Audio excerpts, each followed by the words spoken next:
Hey, what's up? What's up? It's your girl Neek, and you're tuned in to Neek at Night. Sorry I had you guys waiting, but listen up.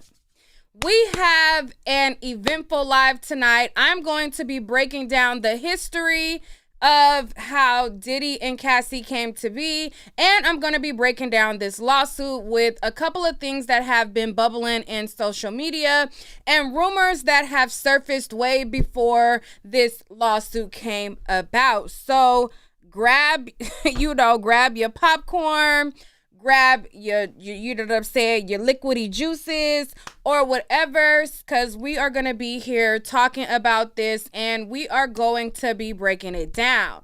Now, this story of Diddy and Cassie is one that a lot of us know about. We know about her being with him for so long and how she didn't really start to blossom until after she got out of her relationship with Diddy and she moved on to her now husband, Alex Fine.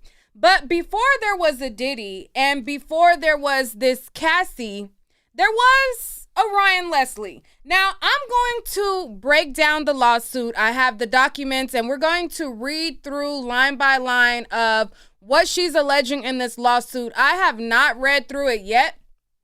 So we're going to read through it together, okay, on this live, and we're going to just go through all of the things. But there has been several allegations from other women as it pertains to Diddy, and we're also going to visit other things that other women have claimed about him as well, and we're just going to get on into the nitty and gritty. But before we get into the Cassie and Diddy tease, we're going to even talk about how Diddy even knew Cassie in the first place and how they even got together. Now, I know a lot of you guys probably still got Similac under your breath and you don't know that there was this hot producer and writer by the name of Ryan Leslie. Now, Ryan Leslie is responsible for her hit Me and You. Now, Me and You was one of my favorite songs back in the day. Okay, I even think that this was one of the songs that I probably even played on my MySpace because I just loved the tune so much. Now, Ryan Leslie was dating Cassie and that was his girlfriend, and he was this musical producer, and everything like that.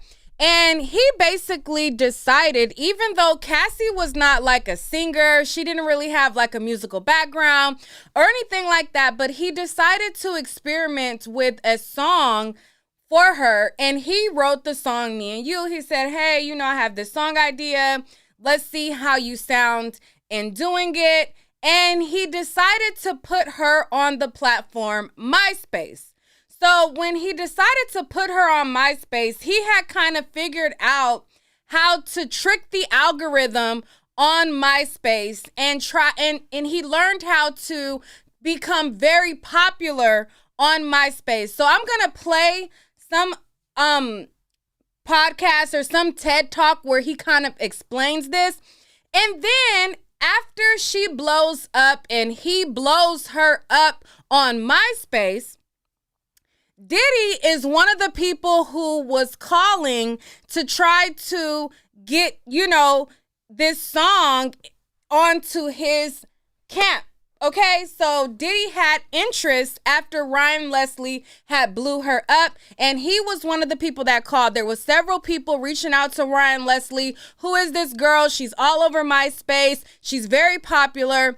Diddy was one of the people who reached out to him. Ryan Leslie takes the call. This is his girlfriend at the time. Diddy steals his girl. Okay, so before we even break down the lawsuit, we got to get into that tea first. I'm going to speed up the playback of this kind of TED Talk that he does, speaking about how he blew up Cassie and how he made her a thing and how Diddy stole her from him, pretty much. Okay, so the playback speed is going to be a little bit faster. Okay, it's going to be a little bit faster, but we're going to get into that, and then we're going to get into the lawsuit because a lot of YouTubers, they're covering this story, but child, are they going to cover it like me? Probably not. So I need you to hit the like button, okay? Hit the share button and get ready for all of the tea that we're going to uncover. I can't believe somebody said, who is Ryan Leslie? Nifa, I know you ain't about my age and you don't know who Ryan Leslie is. Really? Really? Really? The Ryan Leslie? You said, who is Ryan Leslie, child? And I can't even, you ain't even somebody that got Similac under your breath, girl. You around my age and you talk about who is Ryan Leslie, girl. What? That's crazy. So hit the like button, hit the share button. Let's get into it. Ryan Leslie speaks about how he made Cassie famous and how Diddy stole her from him. Let's get into it. Let's pull it up. But girl, Nifa, I can't believe you said, who is Ryan? Who is Ryan? What? Like what? Let's play it. The playback speed is gonna be like I said, a little quicker. Let's get into it. So what's my say? So just trust me on this, right? All right. That we wanted. And so we needed a few guinea pigs for this experiment. So, I had my little MySpace profile. My other friend from Harvard had a MySpace profile, but we were all guys. And so we needed something that said, okay, well, if we're gonna do A/B testing, we need to have something that's different than us. And so looked around and there was my girlfriend. I said, hey, would you like to try an experiment with us on MySpace? So what's MySpace? So, just trust me on this, right? And she turned out to be, she was from Connecticut and she had moved to New York City. She was a model in New York City. And it just so happens that when you put a beautiful woman on MySpace, both guys and girls would like to be her friend. If you put a guy that looks like me on MySpace, what's so funny? Just like, right? In any case, what happened was that her MySpace profile became the #2 organic Google search result for the MySpace keyword. And over the next 3 months, we watched that profile go from 0 to 650,000 friends. And because I had made a little song for her, because it was a MySpace music profile, we watched that record go from 20 plays a day to 200 plays a day to 2,000 plays a day to 20,000 plays a day. And the phone started ringing, right? Because A&Rs at record companies were starting to say, oh, well, this is a new discovery platform. Whoever's #1 on the MySpace unsigned, on the MySpace indie charts, we need to sign them. So I had a few phone calls, but finally I got the phone call I was waiting for. It was Puff Daddy. On the All right. So let's pause that there. So he comes up with this genius idea to trick the algorithm of MySpace. And he says, listen, I'm going to put my girlfriend on there. My girlfriend, she just says, okay, what the heck, I'll do it. His girlfriend was Cassie, okay? So he figured out how to get her profile booming. Like he said, she went from 20 plays a day to 20,000 plays a day on MySpace, and all the record labels were looking to sign her. And the person who called his phone was Diddy. Let's get into some more.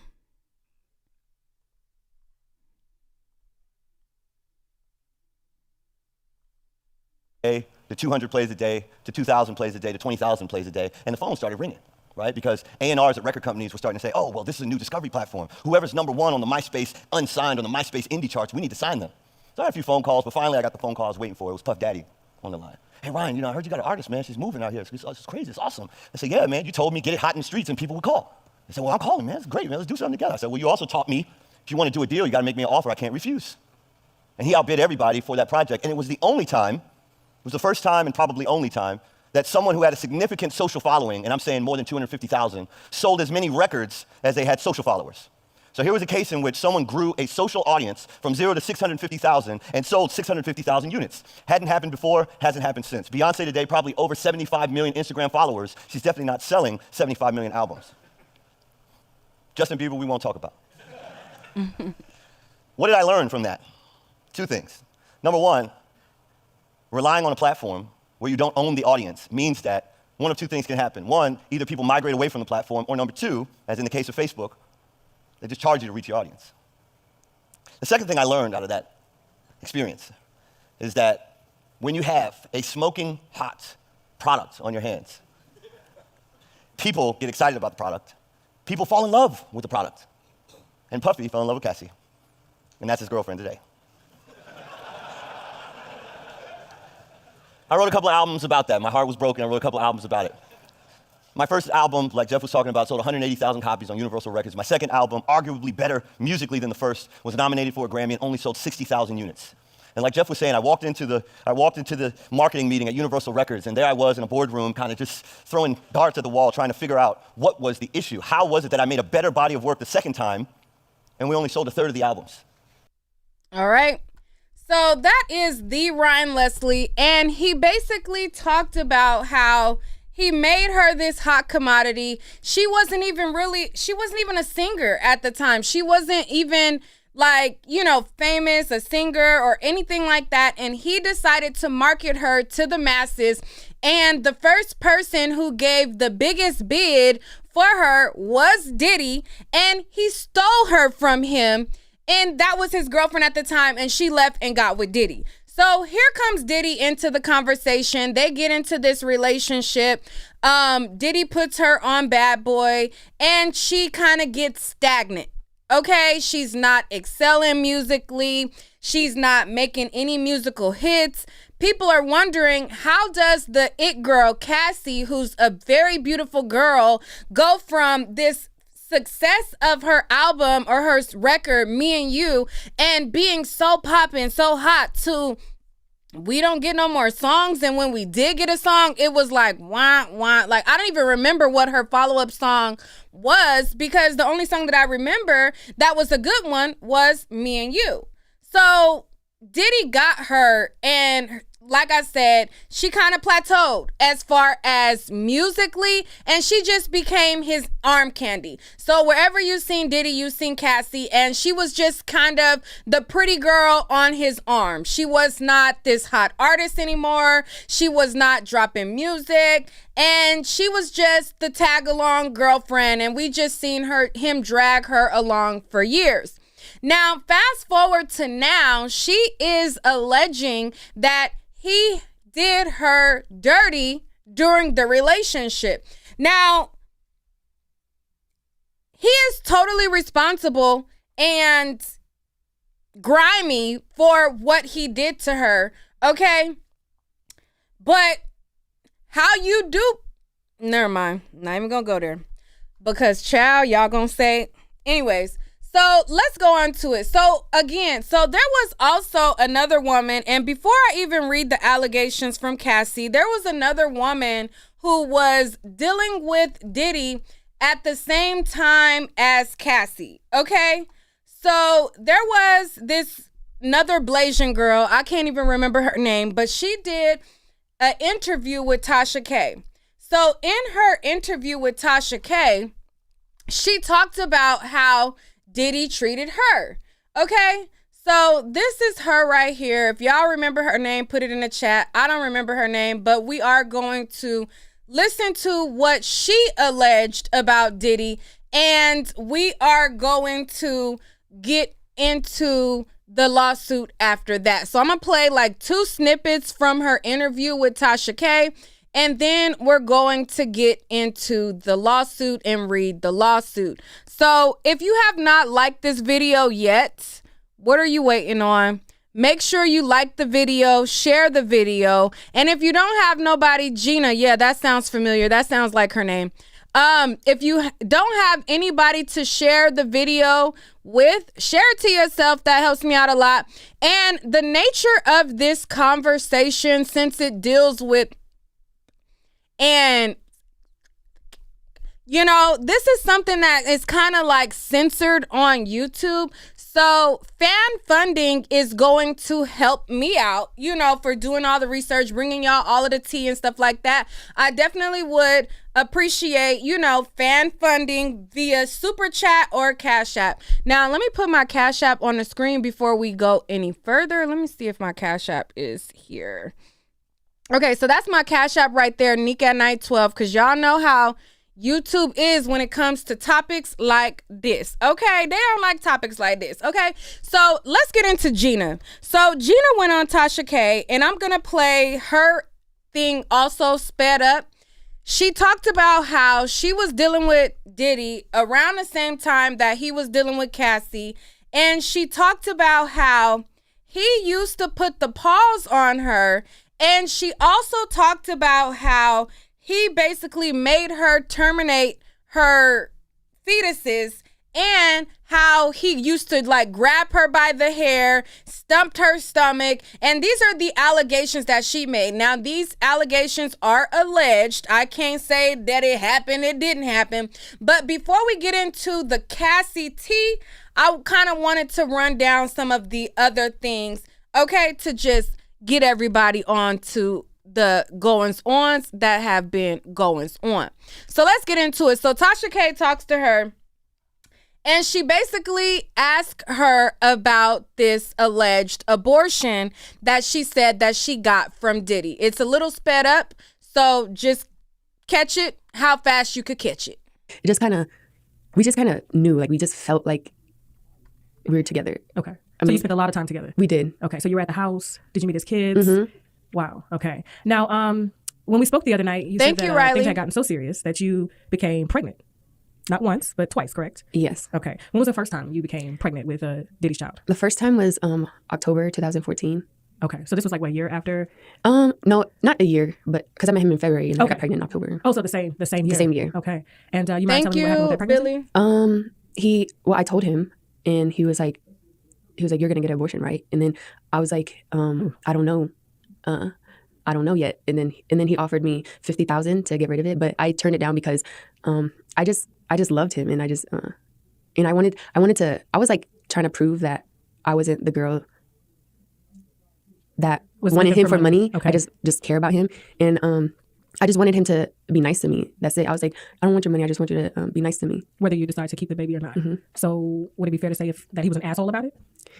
I mean, offering somebody $50,000 to abort a baby, whew, he must really want it gone bad. I mean, in the beginning, like the first 3.5 years, the first 4 months, he was really nice. But then after that, he started being an asshole. So like I say, like the first 3.5 years, he was like mean to me.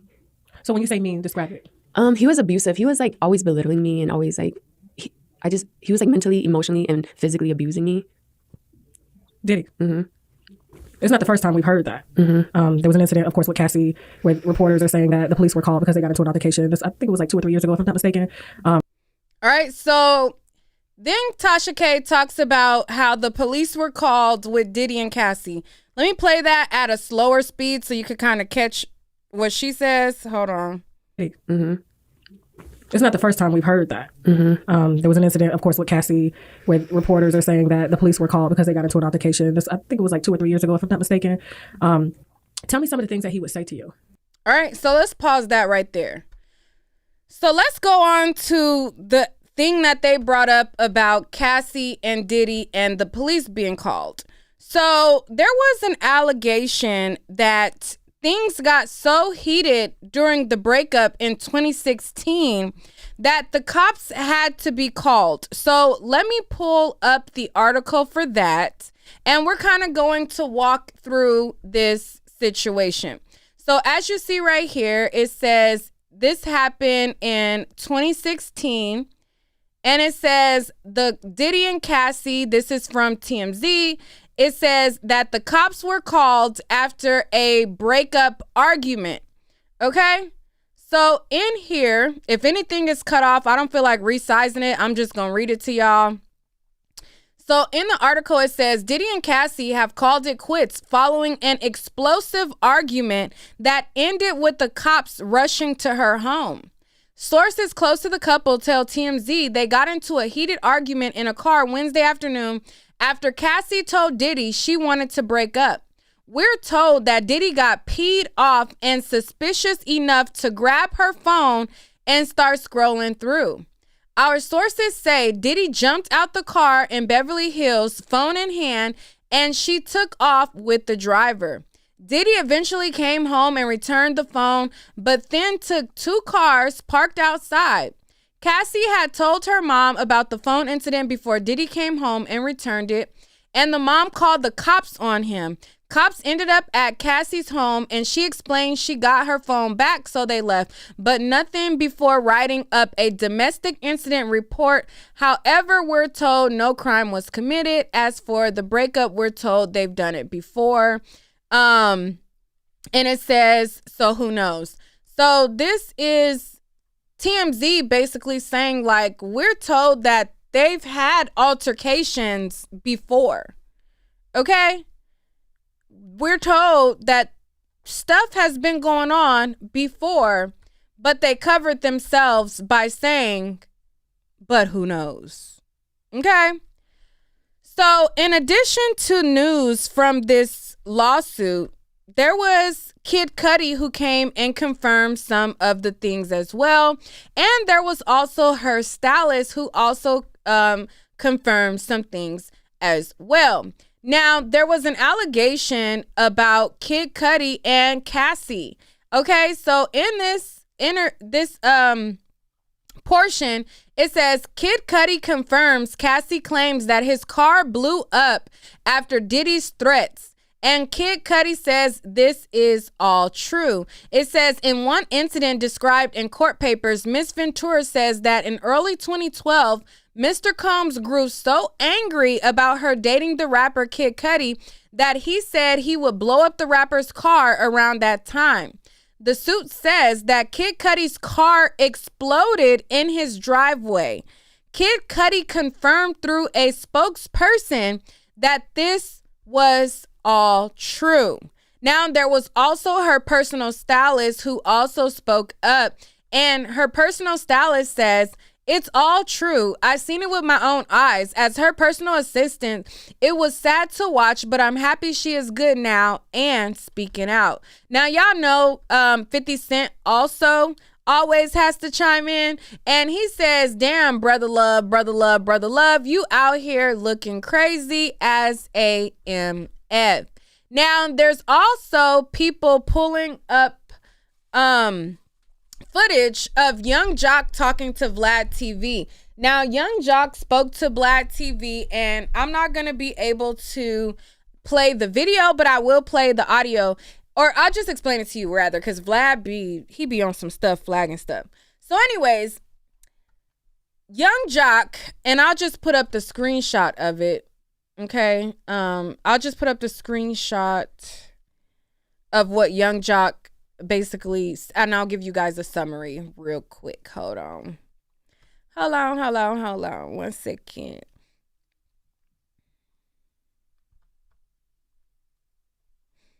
I hate when it take long to click on stuff. Time is of the essence, baby. We got to get to it. All right. So right here it says, Young Jock details the moment Diddy made Cassie shave her head. Okay? And so in this snippet, he basically talks about how him and Diddy and Cassie were out, I think like at a party or something, right? So they're out at a party and Diddy looks up and he sees a white woman who had half her hair shaved. So he talks about how Diddy, like, after he looks up, he sees this white girl with her head half shaved. He looks at Cassie and he tells Cassie, you're going to shave your head.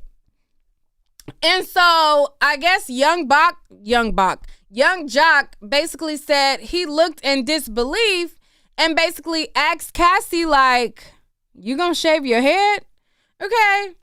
And then to that, Cassie basically responded and said that she was going to do whatever Diddy wanted. Okay.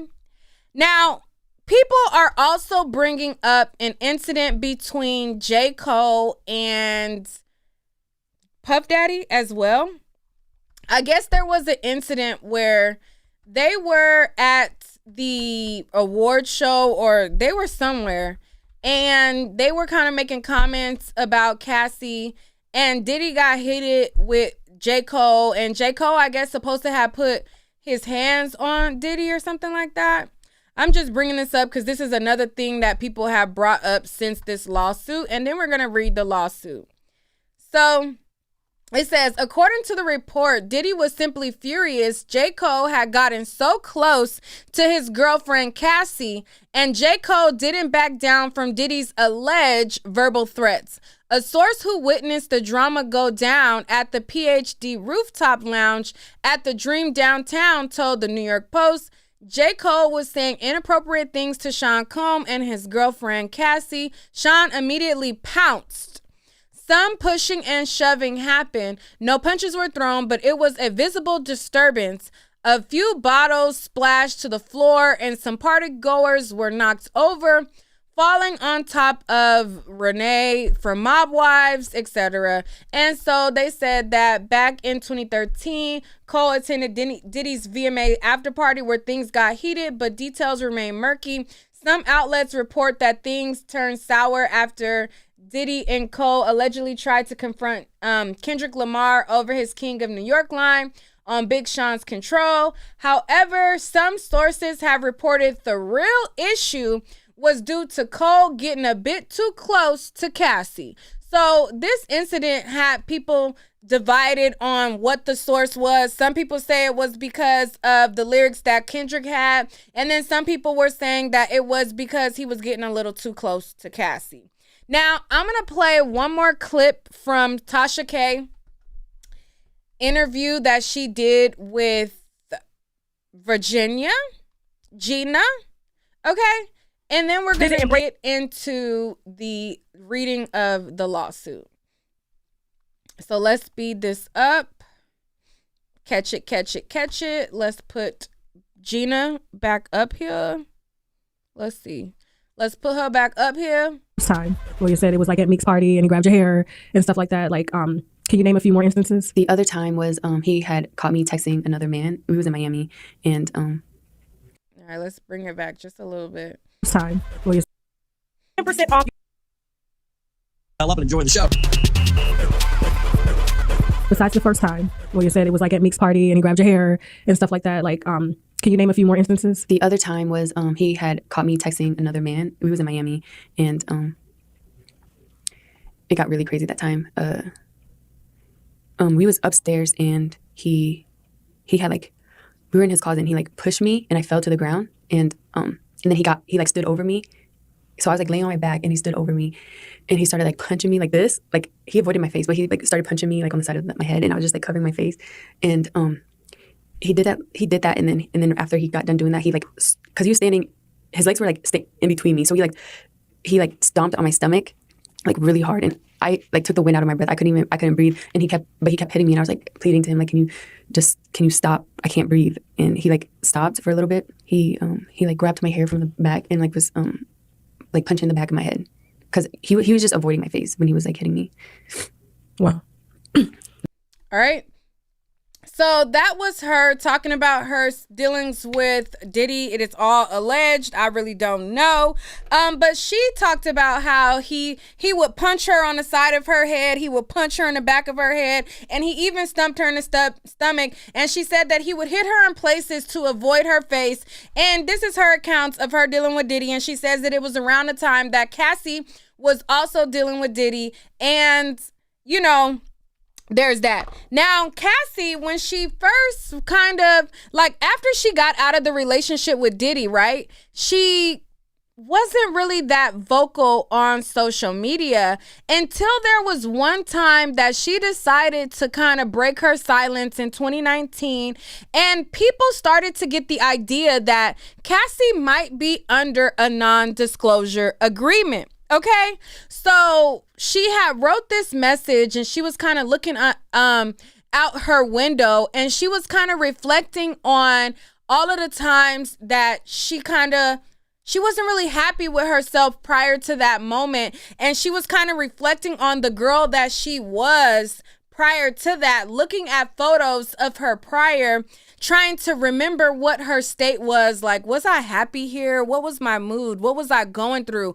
What was I battling in this moment? So let me pull up her post that she posted on Instagram in 2019. And then after that, we're going to get into the lawsuit. Okay. But, you know, everybody else is probably posting the same stuff. So, you know, I had to give y'all a little, you know, a little more. All right, so here's this. So this is a post, and as you see right here, it says that this was posted October of 2019, and this is her basically self-reflecting. So in this post, she said, "Do you ever come across old pictures of yourself and get blown away by how much you've evolved? When I look at pictures, it brings me back to the exact place in time where I can literally touch the feelings I was feeling, almost experiencing them all over again, but with a sense of calm. It's a form of therapy for me. Was I happy? Was I eating that day? Did I sleep the night before? Was I stressing at the moment? What front did I have up that day? This photo of me in New York of May 31st, 2017, I feel sad for this girl in the picture because I know the personal demons she was battling, but I'm so excited for her growth to come. It's bittersweet looking at this photo. This is a shout out to everyone on their journey. I'm still on mine, and I hope that me sharing can help others know that there is so much joy in recognizing your growth every step of the way. Okay? So this is a post that she posted to social media on 2019 in October. And now let's get into the court documents. Now, again,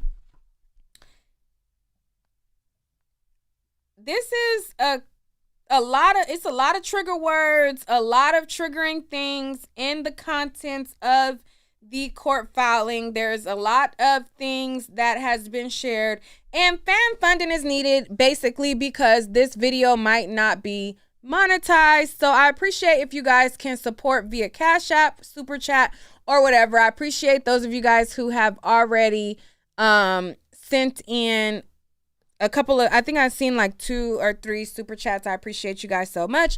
But fan funding, as far as, you know, Cash Apps, is greatly appreciated.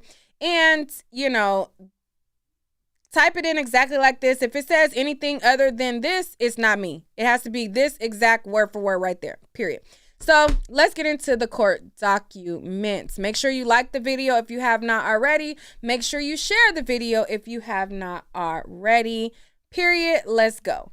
So I have seen several court documents, and this is one of the first ones where I literally look and there is a disclaimer and a trigger warning. Okay. So the court filing for this case has a trigger warning because there are a lot of details that are very explicit in nature, and they're like, listen, before you even get to reading this, we want to give you guys a warning.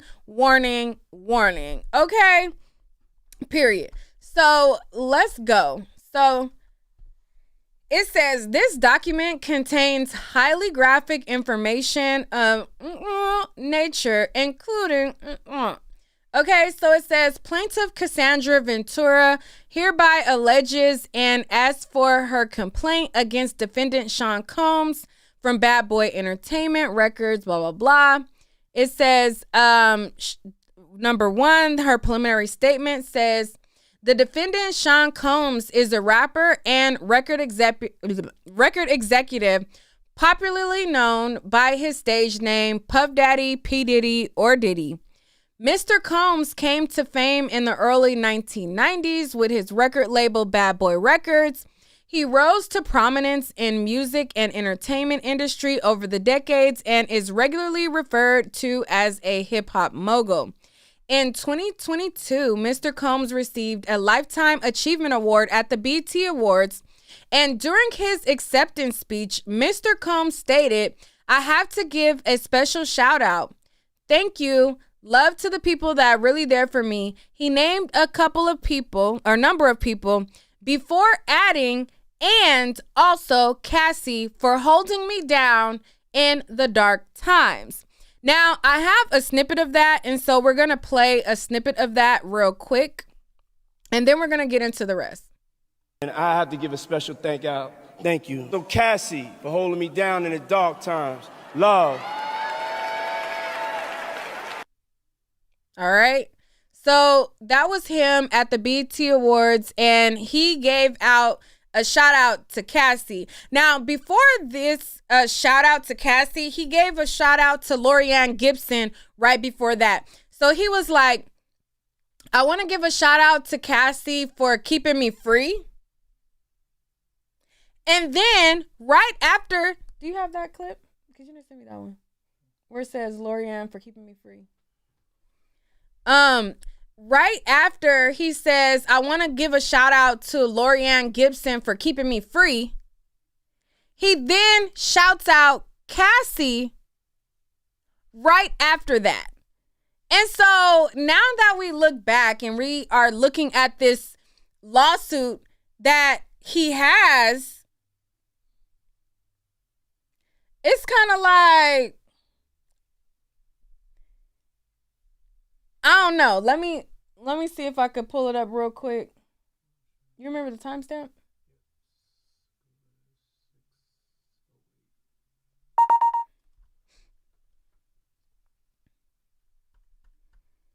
All right, so let me play this real quick because I felt like that was ironic. Thank you so much, Kelly, for the Cash App. I appreciate you so much. Let's get to this because that was a little ironic how that happened. Let me go to the direct timestamp and then we're going to read some more. Lorianne Gibson, keeping me free. Yeah, and also Cassie for holding me down in the dark times. Ain't that crazy? Like, he goes from Lorianne for keeping me free and also Cassie for holding me down in the dark times. And then you look at this lawsuit and it's like, let me bring it back. Let me bring it back.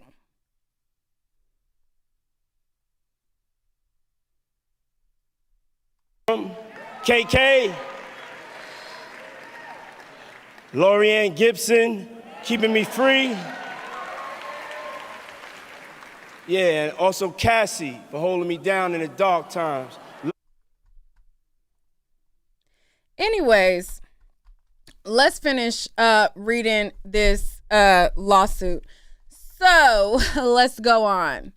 It says, The truth, however, is that Cassie, Miss Cassandra Ventura, was held down by Mr. Combs and endured over a decade of violent behavior and disturbed demands.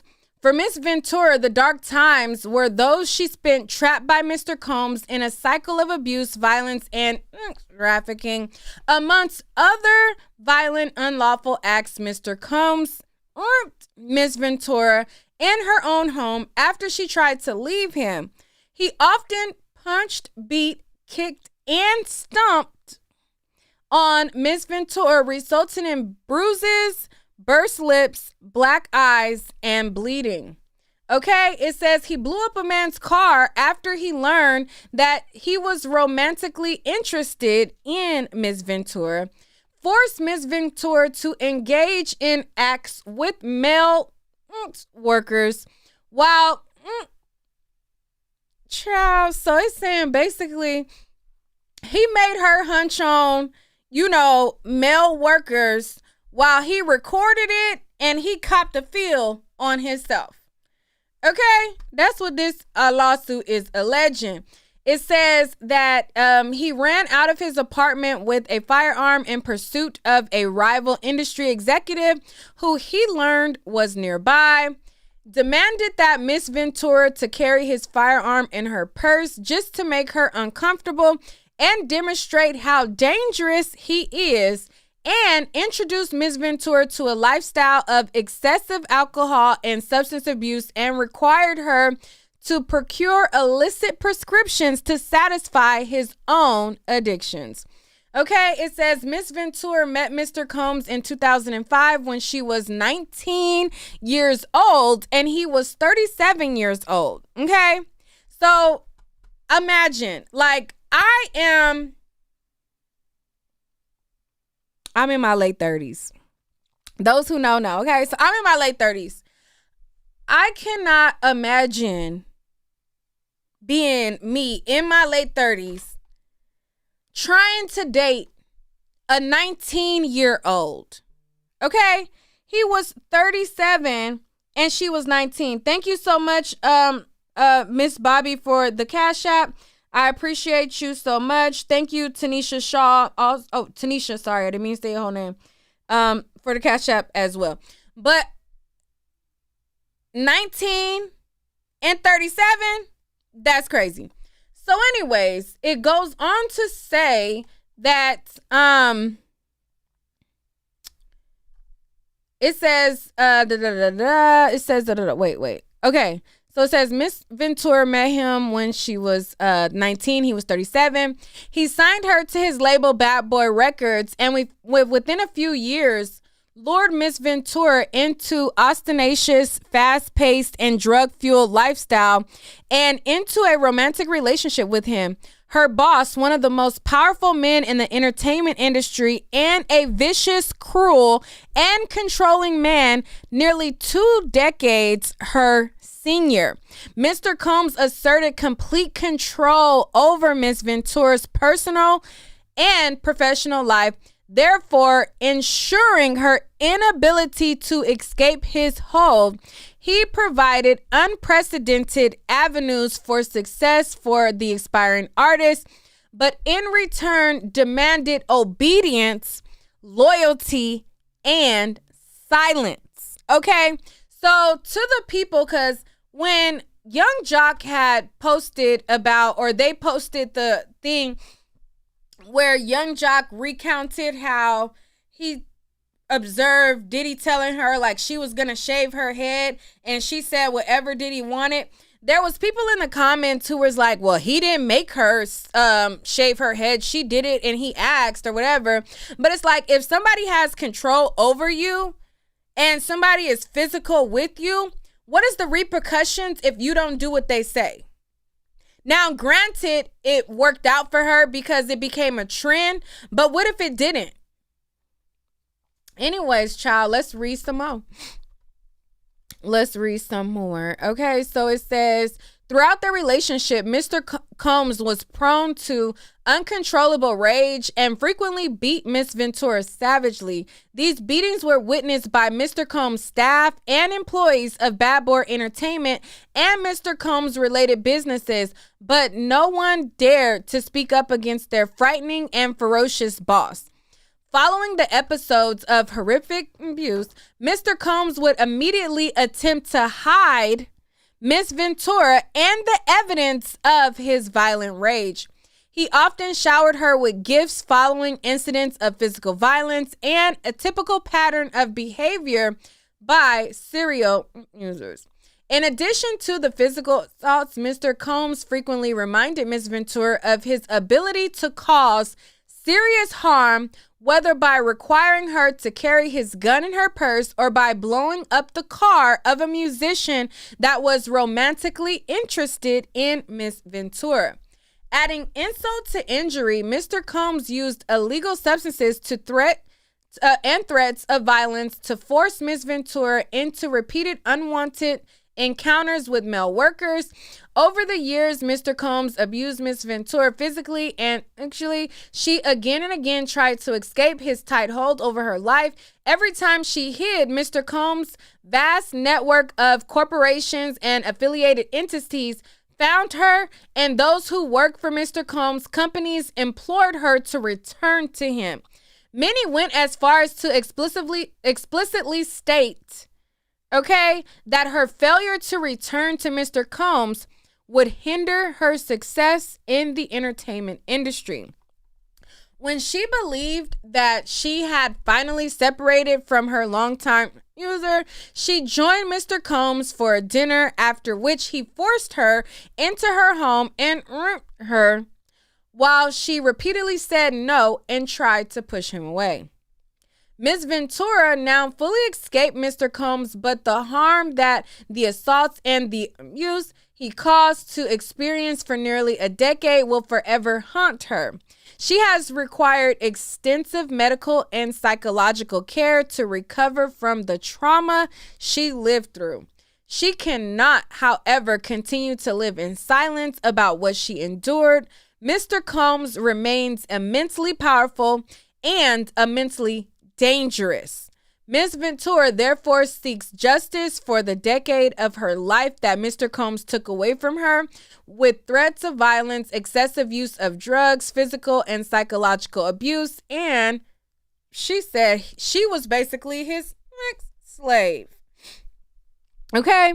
It says, accordingly, Ms. Ventura brings this action seeking injunctive, declaratory, and monetary relief against defendants in violation of federal trafficking laws. Okay? So we remember the last person who they probably who was the last artist who was accused of trafficking with his girlfriends and how that played out.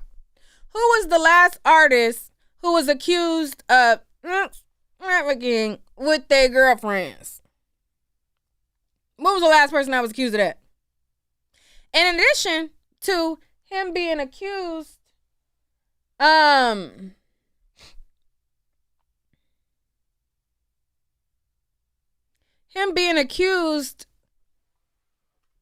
trying to see if y'all say it. Okay, Simply the Best said it. Okay.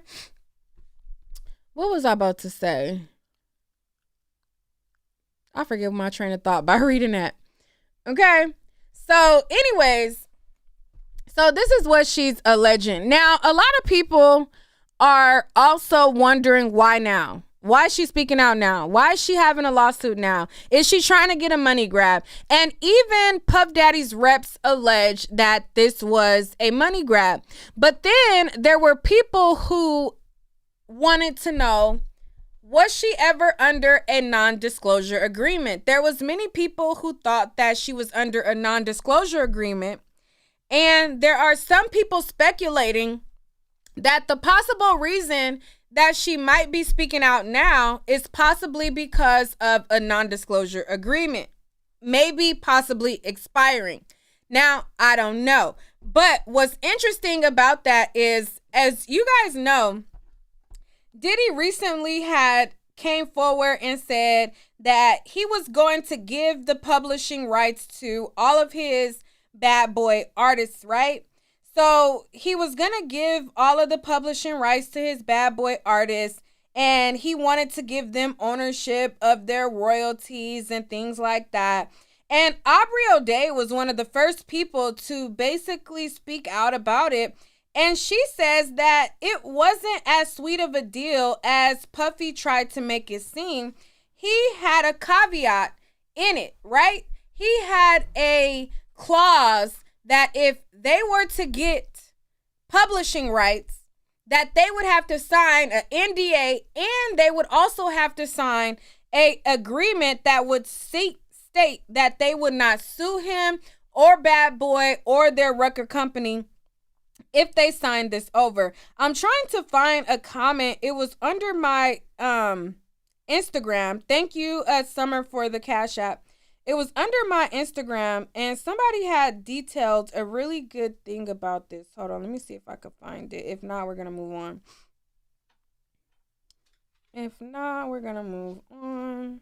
Hold on. Dang, where's that comment? It was a guy who wrote it.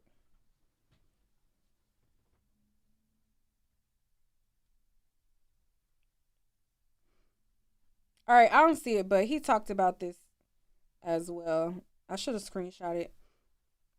Anyways, moving on. Let's read some more of the...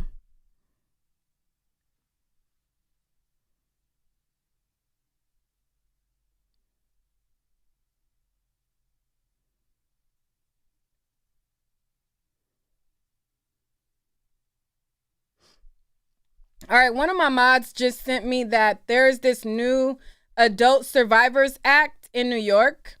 So as of 2022, there's this new act in New York called the Adult Survivors Act, and my moderator is basically saying this might be why she is filing now. Hold on, let me save this. Let me put this to the screen real quick for y'all. They just sent this in, and we're gonna read more of the lawsuit. This is a live, so child, we live, okay? We live, baby. All right, let me send this to my computer so y'all can see it as well. So one of my mods say this could possibly be why she's also a felon as well. So this right here is a new Survivors Act in New York.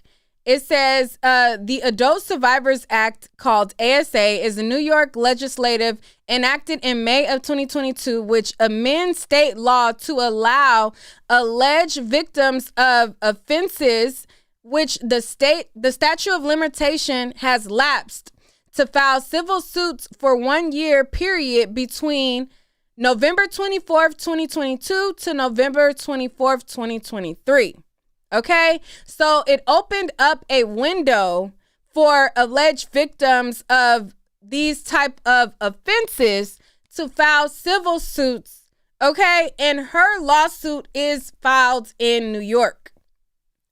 So we'll get back to the reading of the lawsuit. Shout out to my moderators who are keeping me on point with all of the information. But let's continue reading this lawsuit, and y'all let me know what y'all think about it as well. Shout out to everybody who sent me a super chat or a cash app, because as you guys know, again, the nature of these type of topics, YouTube don't really fancy them, so it helps to have fan funding to support these things, because majority of you guys were like, Neek, bump the other topics, we want you to talk about this, etc., etc., etc. So let's get back into the lawsuit. So let's do it. Wait, where is it at? Oh, here we go, right here. All right, so where were we? All right, so it says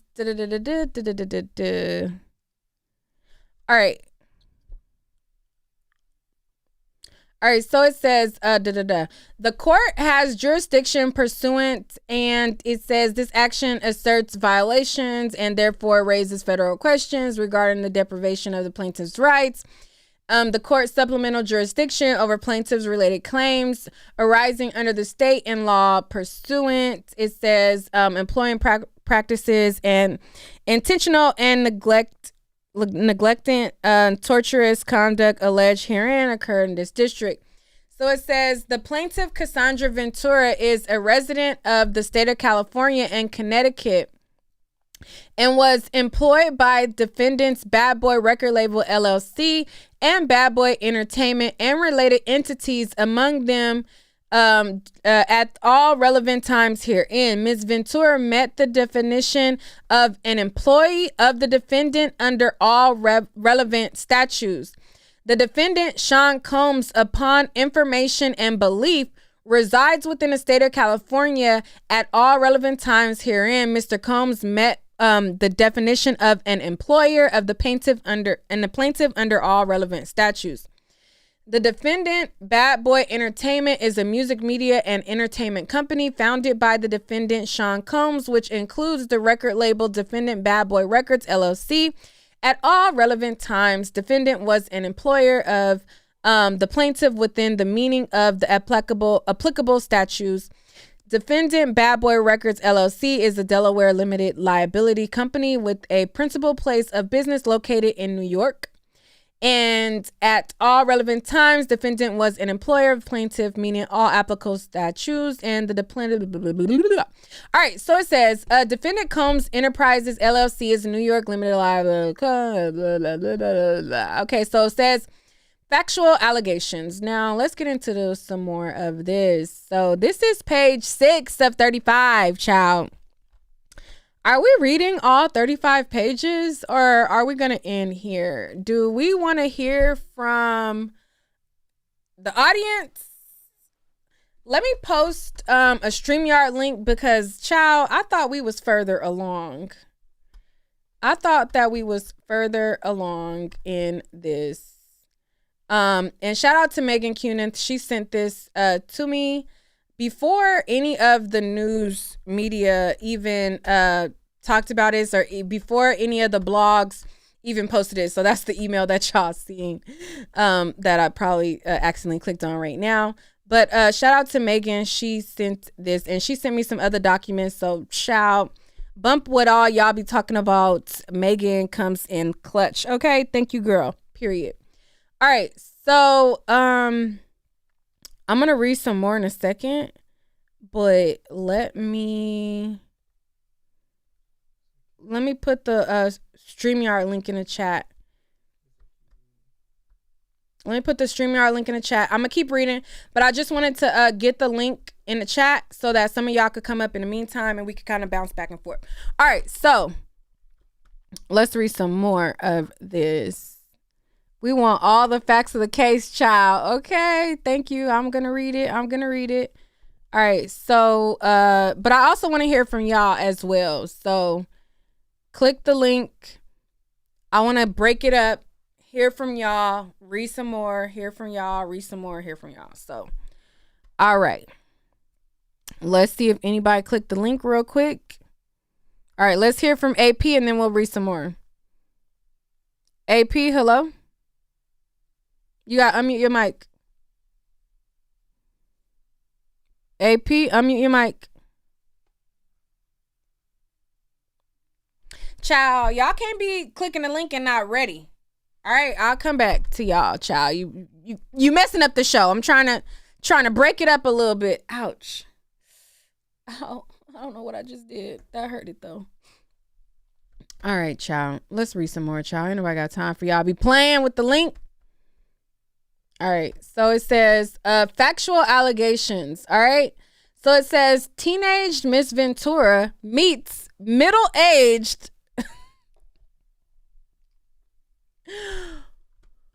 Why did they have to title it? Why? Child, these people. It say teenage Miss Ventura meets middle-aged Mr. Combs as her career begins. But wait a minute. Thank you, Michelle, for the super chat. I mean the Cash App. But wait a minute. So she was 19 when he reached out. So was she 18 and 19 when she was dealing with Ryan Leslie, who also around the same age as Diddy? Child, these black men and they Blasians, child, they catch them real young. This is I guess this is what Kevin Samuels was teaching the red. This what Kevin Samuels was teaching the red pill. Because now that I think about it, that Ryan Leslie is also around Diddy age. And so if she was with him at 19, then she was with Ryan at 18. Oh, he's only 6 years older than her. Okay, so he ain't that much older than her. That's what you're saying? And how old is Cassie? Okay. Thank you. She says, "Hey, Neek, I was waiting for you to cover this story because your credibility is good with me." Thank you, girl. You know we're gonna get down to the nitty and gritty. All right, so let's go. Let's get into it. Bree, you ready? What should I say? I'm on live. What should I say? I'm on live. I'm on live, baby. What? Hey, what's your thoughts on this? I am mortified. You believe it? You think it's true? Yes. It's absolutely true. What's your thoughts? Harvey Weinstein of Bad Boy Records. Wow, okay. The casting couch, is that what we can call this? I mean, he made her his girlfriend, so I don't really know. Okay. It's sick. All right, I'm gonna come back because you don't really know. He's looking for. Okay, you look cute though. I'm at the JOBB. I know you look cute. Okay, hold on 1 second. All right, okay. Nifa. Hey, girl. Hey. Hey, what's your thoughts so far? Look, neat girl, you coming with the looks, the facts, and the tea, baby. When I tell you, I believe Cassie. I believe Cassie. I believe Diddy did all of that. And to be honest, girl, I didn't know Ryan Leslie because, like, I'm 30, but I ain't never heard of him. Like, he got songs I didn't know. Girl, you came with the facts, honey. I didn't know none of that. And I feel like they all pedophiles in Hollywood. Wait, watch the words. Watch the words. We got to censor the words. Neat. I'm sorry. Pedos. I think all of them is pedos. Quiet as it's kept, and then we been heard by Diddy with men allegedly. But like, it's just been too many allegedlys. Like, when is like, no, I think they need to take Diddy down because he owes so many people money. But you know what? I think he gonna pay this lawsuit. I don't think they gonna take this to trial. And I think he gonna have to. I think he finna pay Cassie, and I hope she get every coin, girl. That's all I got. I ain't got no more. Allegedly, there was an offer before the lawsuit went up, but Cassie denied it because it was, how much was it supposed to be? No, she won 30, but how much did he offer her? Oh, they just said that he offered her 7 figures to keep quiet, but she rejected it. That was one of the headlines that just came out. Girl, how true that is, girl. Who that's from, TMZ? Where was that from? We checking the source. We'll get back. That's alleged. Because I know he don't want this to get out. And then, like I said, I believe Cassie. Because, she waited so long. Well, I don't know. Look, victims can come out whenever they want to come out. I appreciate her coming out. And it's that time. Time is up. Pay them people their money. And quiet as it's kept, I hope he got to pay everybody he owe money to. Them Denny the King girls, they ain't getting none of that money. Child, please. He done did a lot of people dirty. Remember he made them people walk to get that cheesecake? That's a shame. So pay them people that money, girl. I'm here for it. Time is up, Diddy. You've been a bad boy for too long. It's time to be a good man. Be a good man and pay up. That's a good man, Savannah. Girl, I love you, Neat. Keep doing you. I shared your video. I liked the video. Everybody share the video, like the video, send some money. Yes, please. All right, thank you, girl. Good night, girl. All right, good night. All right, Ladybug. Hey, Neek, what's up? Hey, how you doing? What's your thoughts?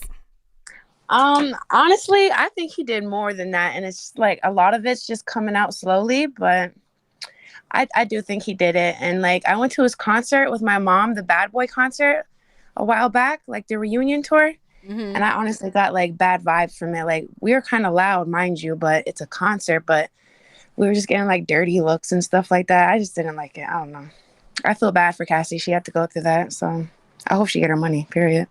All right. Thank you, Ladybug. Toya, baby. Hey, Neek. Hey, how you doing? I'm doing fine. I'm at work right now. But okay, get that I've money, been girl. waiting Get on that Cassie money. I've been waiting on Cassie to talk for a long time because I knew whenever she did come out that it was about to hit the fan. So I'm here for it. I'm ready for her to tell her story because I knew it wasn't right from the beginning. He old as hell dating her and she was young as hell. Mm-hmm. So I'm here for it. I'm ready to hear the rest of the document. Okay, we about to get to it. I'm about to take one more person and we're going to get back to it. All right, YBA. Unmute your mic. All right, Bree, was there anything else you wanted to add before we read the document some more? No, I'm just hoping that money is not the end of all end for her. If that were me and I was the one filing this federal complaint, I would want jail time. He deserves, like R. Kelly and the rest of them, Harvey's and Bill Cosby's, go to jail. Bye. Do not pass go. All right. I'm going to come back. I'm going to read some more. Thank you for coming on, my favorite girl. All right. All right. So let's get back to the lawsuit. Shout out to the super chat from Gina. Thank you for helping me pronounce it, girl, because, baby, I would not have been able to pronounce it. All right, so Gina says, thank you, Neek. Glad Cassie is able to share her story. I'm sure she's had to work through a lot of shame and embarrassment. Thank you so much, Gina, for the Cash App. Now, let's get right to it. So this says, factual allegations. Teenage Miss Ventura meets middle-aged Mr. Combs as her career begins. Miss Ventura met Mr. Combs in late 2005 or early 2006 after Mr. Combs heard Miss Ventura's first single playing in the club expressed interest in signing her to his label, Bad Boy Records. At the time, Miss Ventura was 19 years old. Mr. Combs was 37 years old. Within months, in February of 2006, Miss Ventura signed a 10-album deal. Child, she signed a 10-album deal. She was with him for 10 years, but how many albums came out? How many albums came out under Bad Boy with Cassie? She signed a 10-album deal, and I can't even think of one. Did she have even one?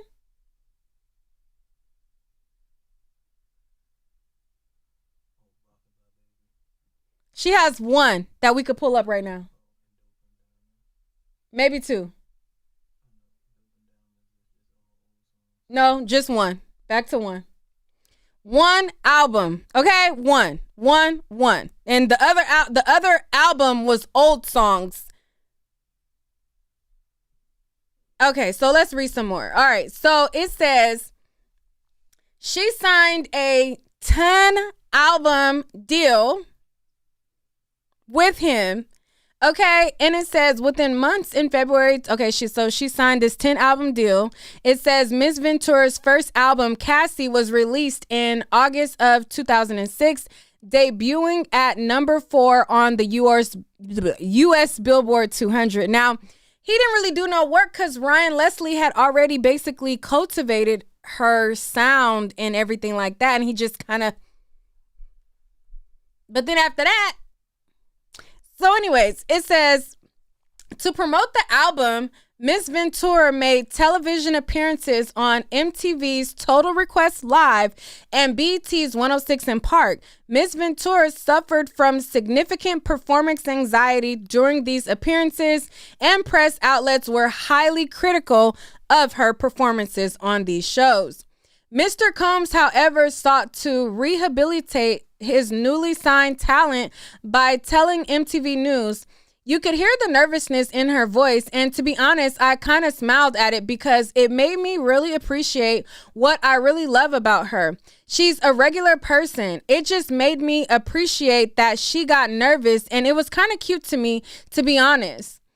You've got to understand that success for her is coming out of nowhere. It's just so huge, and sometimes everybody handles it differently." While clearly paternalistic in noting that it was cute to him how regular Miss Ventura appeared, Mr. Combs' comments rang true to some extent. Upon signing with Bad Boy Records, Miss Ventura was quickly thrust into the spotlight and was unfamiliar with how to navigate her new celebrity status. Mr. Combs' recognition and glorification of Miss Ventura naivety proved to set the groundwork for his manipulative and coercive romantic and relationship with Miss Ventura, a woman nearly 2 decades his junior. Within a year of signing with Bad Boy Records, Mr. Combs became deeply entrenched in Miss Ventura's life, almost immediately asserting possession and control over her and inserting himself into all aspects of her career and personal life. Now, I'm going to stop right there, and I'm going to just give a disclaimer to young girls, right? So right now, we are in the city girls get the bag, rapper baby mama era, right? A lot of women aspire to be Jada Chavez, or however you say her name. A lot of girls are aspiring to be Ari. A lot of girls are aspiring to be this rapper baby mama lifestyle, and they're going after the men with the bag. I even covered a story of a TikToker by the name of Cindy, who was this immigrant who came here, and she had this sugar daddy, and she posted about this life and how glitzy and glamorous it was, right? And we seen how, if you guys watch my video on the TikToker who had this sugar daddy, how that relationship turned very tumultuous and how he was trying to kick her out and how he had the upper hand on her. We seen situations of like the Aries who she acts like she's in such bliss with Moneybagg Yo, but even he's done interviews about how he been cheating on her and things like that. And we've seen how everything that glitz is not glamorous. So my message to young girls is try to get your own bag. Try to aspire to achieve your own success, because the minute that you put all of your eggs in one basket, you give your control to this person. It may look good on the outside. Oh, he can buy you a car. Oh, he can give you money. Oh, he can do this for you, that for you. But at the same instance, you're really at his beck and call on what he does. And in a lot of those types of dynamics, in a lot of those situations, it be a lot of controlling situations. I remember I posted a video and it was of this like 50-year-old man who was with this like 18-year-old girl, and they were out of Florida and they had like this super ratchet wedding, and she was acting like she was like so in love with him and they were happily ever after. And right after she had the baby, they ended up breaking apart, because these dynamics, a lot of times they work and sometimes they just simply don't, because of the significant scale of control and balances. And a lot of times these young girls, they're still trying to see what's out there in the world, but they're constricted by these old men who already lived their lives. And these men, they already lived their lives. They already went through the 30, 40, 50 girlfriends, and you're just now starting out in your life. You haven't even experienced multiple boyfriends and seeing what it's like dating multiple people. So then you have this guy who already done ran through the whole town, and you haven't even experienced life. And it just doesn't work a lot of times because these girls haven't even experienced life yet. So a lot of times when y'all thinking about, oh, I want to get the bag, oh, city girl, oh, Hermes bag, a Chanel bag, and all these things, think about the consequences that come with it. Now, just like the regular, degular, schmegular hood guy be having these girls pH balances off, just like they be having these other pH balance, they Kuda cats work the same way your Kuda cat work as well. Okay, so while y'all looking and thinking that, oh, look at Krishan, look at Jaden, child, all of that swapping of he nutted me and he nutting her and all that stuff is not good for the vajayjay. Okay, I don't care how good they try to make it look, it's not. But you know, and then somebody just mentioned Carisha and she 29 at least. Well, Carisha says she getting peed on, and that's just a whole nother thing with that too. But we're gonna talk about the lawsuit. So let me just finish. Child just came over me. Where did I stop at? 33. It says in November 2006, Mr. Combs invited Miss Ventura to perform his song Come to Me along with him at the MTV Europe Music Awards in Denmark. After rehearsal for the performance, Mr. Combs walked around in a robe with a drink in his hand, flaunting his lavish party lifestyle to his label's newly signed artists. During hair and makeup leading up to the performance, Miss Ventura's hairstylist and Mr. Combs' makeup artist told Miss Ventura that Mr. Combs was uninterested in Miss Ventura, and Miss Ventura shrugged off the gossip and in fact expressed disgust given the large age gap between her and the president of the record label, emphasizing the age and power dynamic early on in their working relationship. Mr. Combs positioned himself as a father figure and a protector of Miss Ventura. By way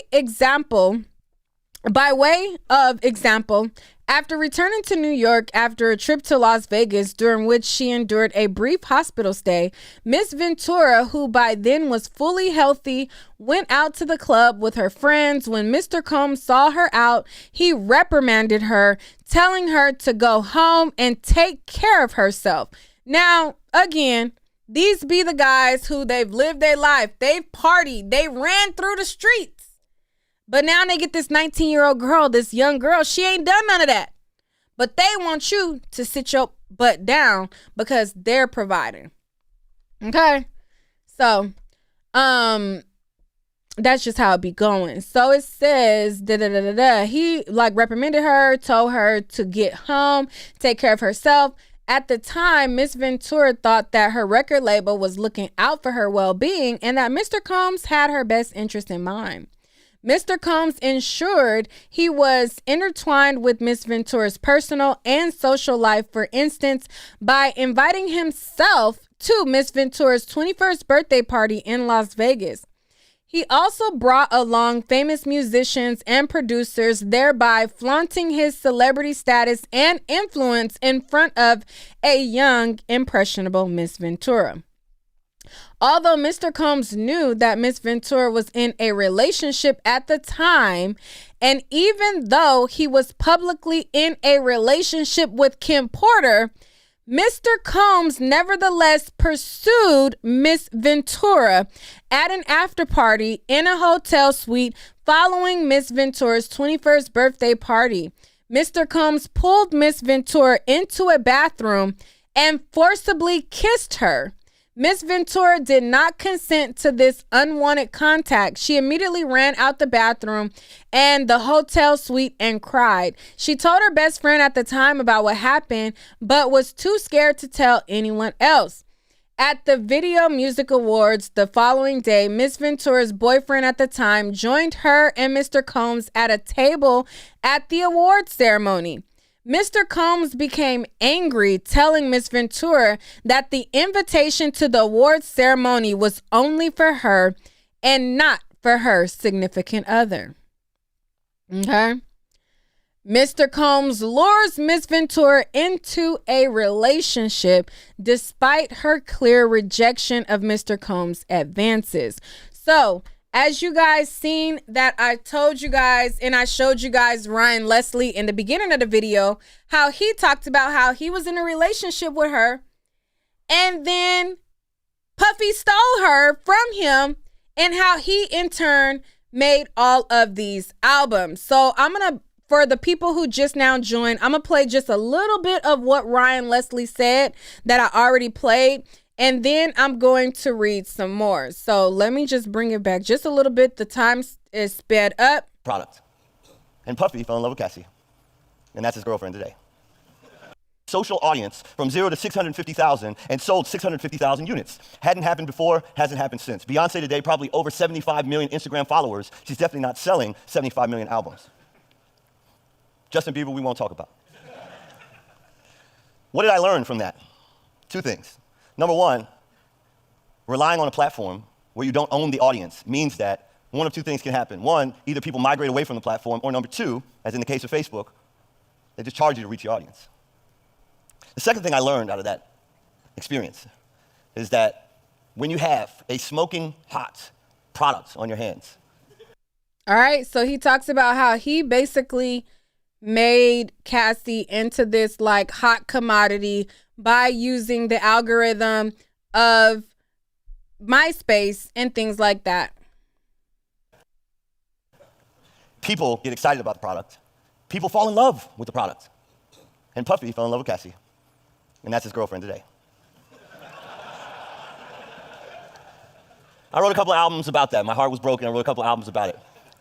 My first album, like Jeff was talking about, sold 180,000 copies. All right, so that's Ryan Leslie, and this video credit is to Twilio. It's called Signal London 2016, Ryan Leslie, and the YouTube channel is called Twilio. All right, back to the lawsuit.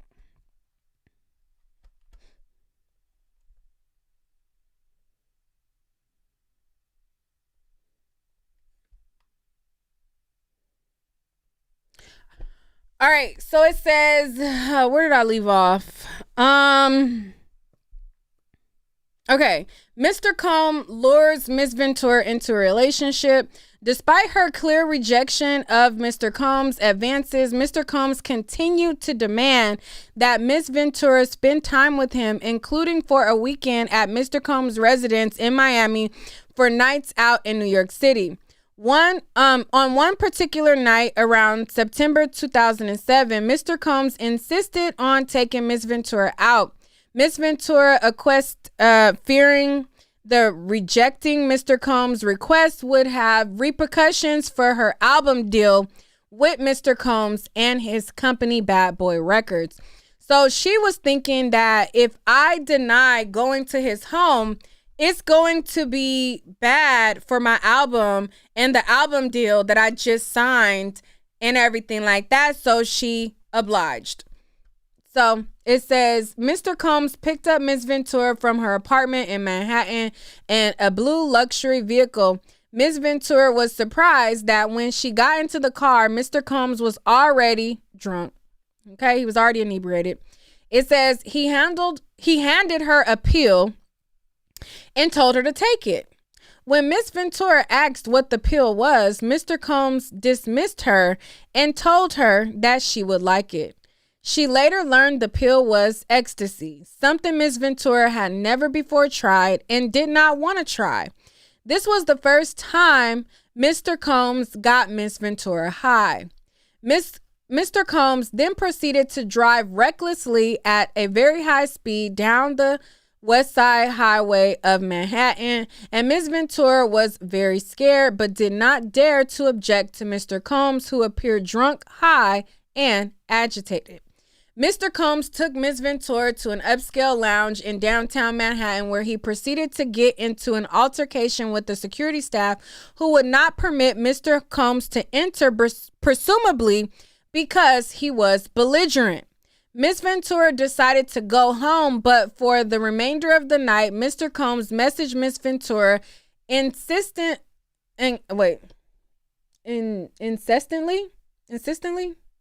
complaining that she left him high and alone or whatever. I guess, I don't know. In early fall 2007, Mr. Combs flexed his power and influence when he paid a promoter to create a fake flyer for a party hosted by Miss Ventura. This fake posting allowed Miss Ventura to have an excuse to go to Miami, Florida, and get away from her boyfriend by using the guise of a legitimate event that she had to attend.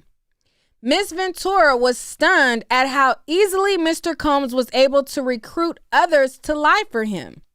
Miss Ventura was uncomfortable with the fake flyer, but because the request to go to Miami was made by the owner of her record label, and because she was scared to go against his wishes and face repercussions to her, basically her career, Miss Ventura agreed to join Mr. Combs in Florida. During the trip to Miami, Mr. Combs provided Miss Ventura with copious amounts of drugs, and she became more intoxicated than ever, or that she had ever been before. Her intoxication lasted throughout the weekend trip as she wanted Mr. Combs to continue to support her career. She felt she could not refuse Mr. Combs urging her to take more drugs.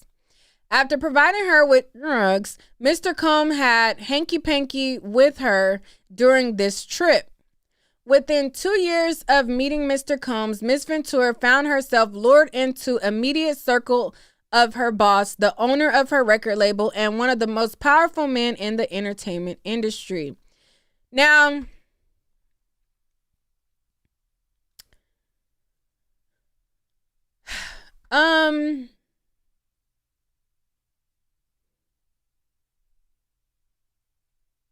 I'll keep my thoughts to myself. Never mind. Okay, so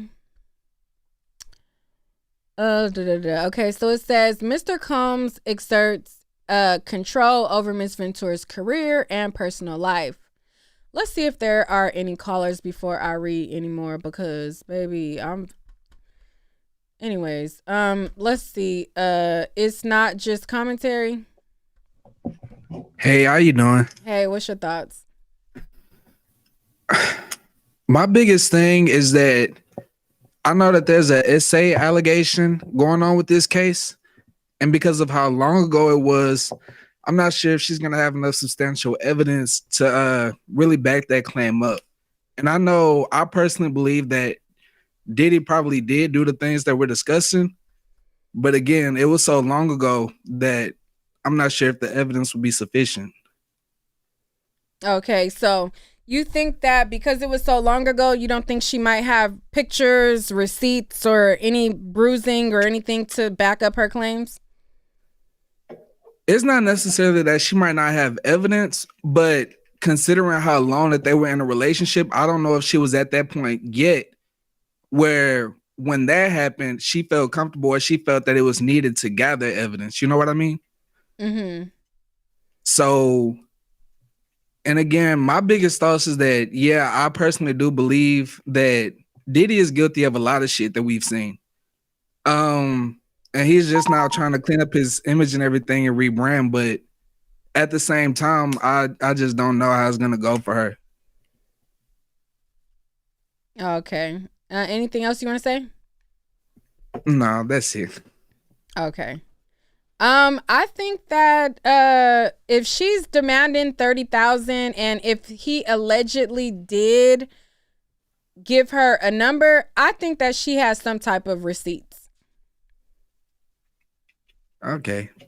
I mean, it does make sense. Don't get me wrong. But with these things, you just like, you don't always know. And things don't always go the exact way that we expect. But again, like I said, I wholeheartedly believe that Diddy did it. So it would totally make sense that she has evidence if she's bringing a case like this to the public, not only to the courts, but again, we just don't know how it's going to go 30 million yet. if I accidentally said 30,000. Somebody said 30 million. 30 million. 30 million. My bad. If I said 30,000, I meant 30 million. But all right. Is there anybody else who wanted to click on before I read some more? Thank you. It's not just commentary. Yeah. All right. Is there anything else you want to say before we go? Nah, I'm just a big supporter and I've been watching you for a while. That's Thank pretty much you. it. Yeah. All right. So, all right. Thank you. What is this?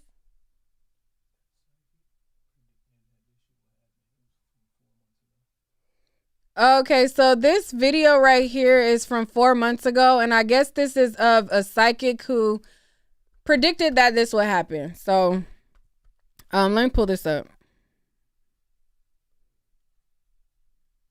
This is so like crazy.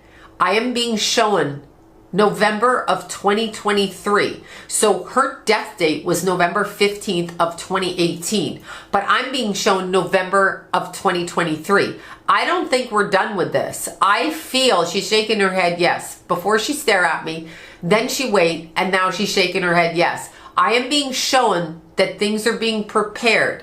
She is showing me a trumpet. People are standing straight up. And there are people going to speak, not just about what happened to her, about other things. Something is unraveling. For some reason, she... All right, so that's a psychic that was talking about Kim Porter, Sloan, Bella. I don't be getting into the psychic stuff. This...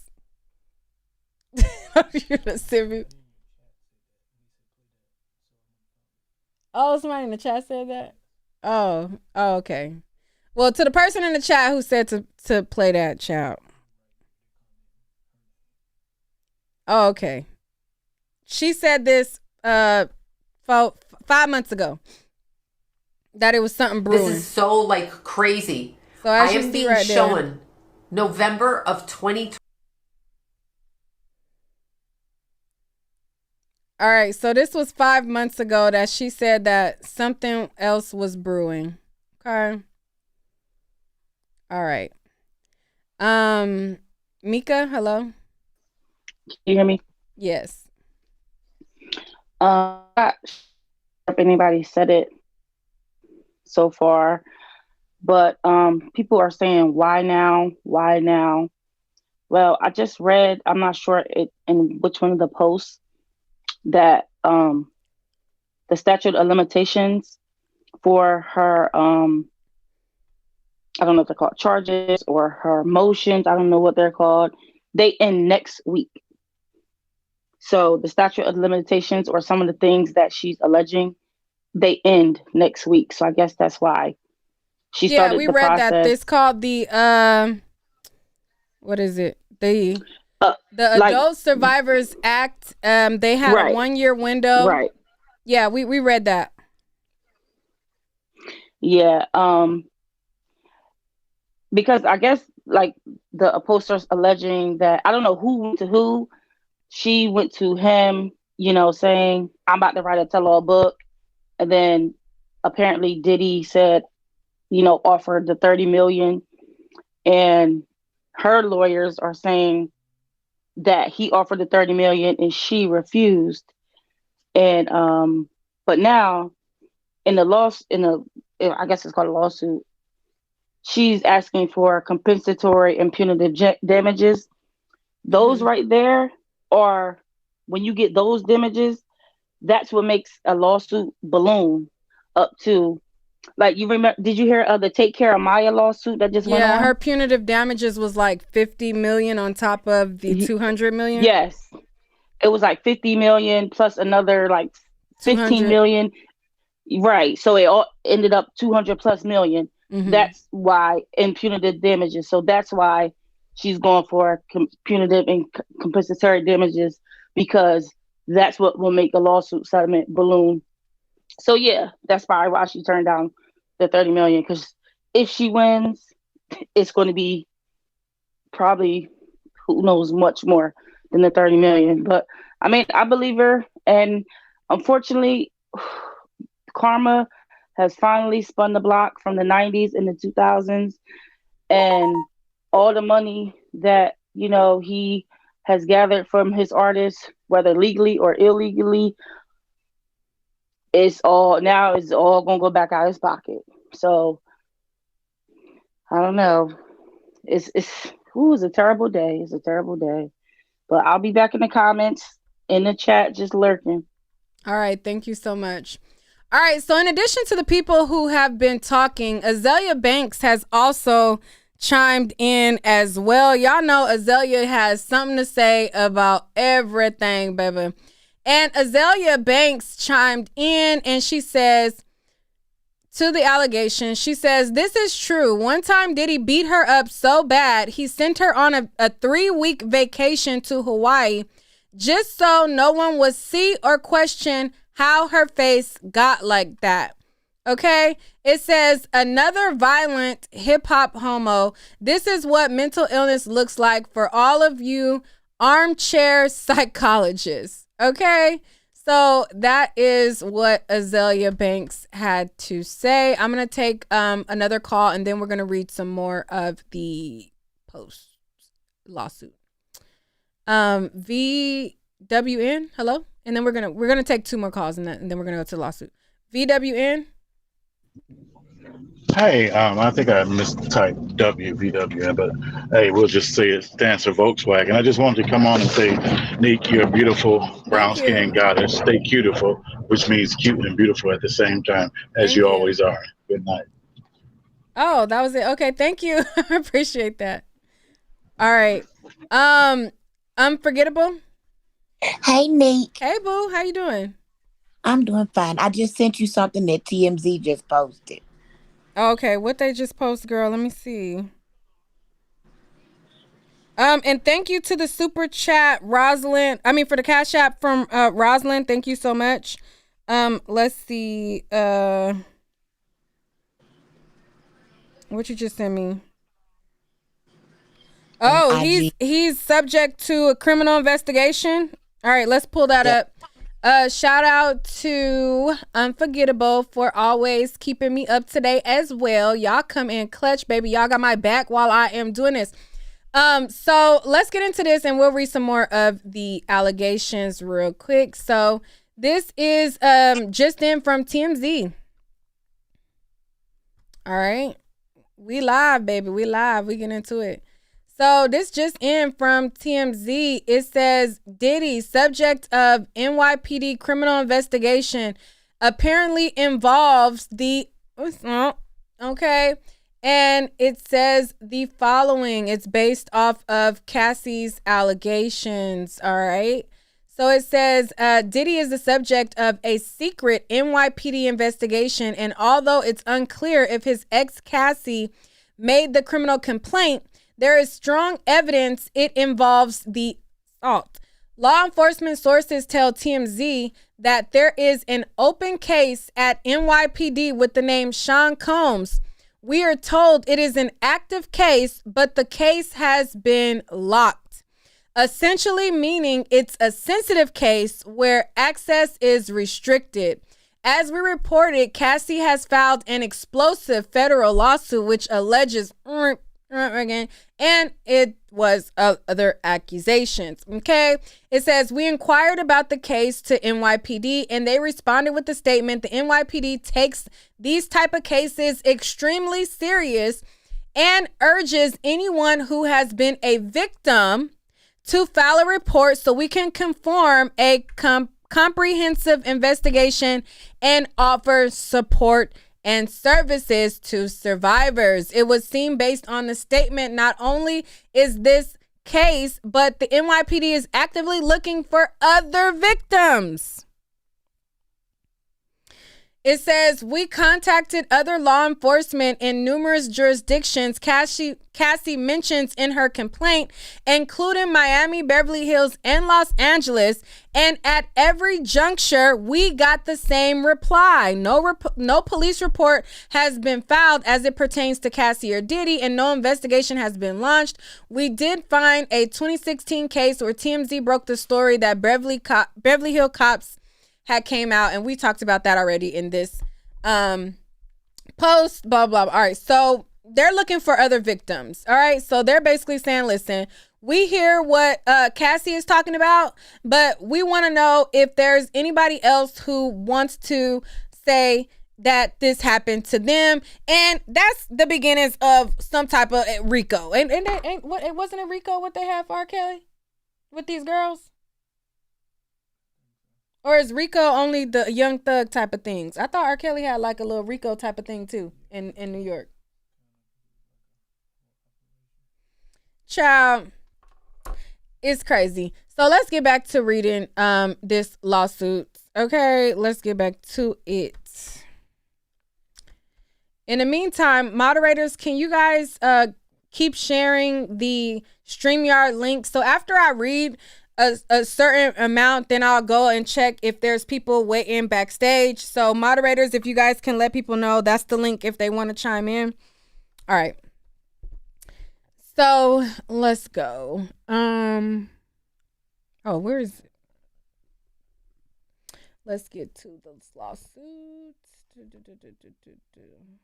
see. Okay. All right. So it says, Mr. Combs exerts control over Miss Ventura's career and personal life.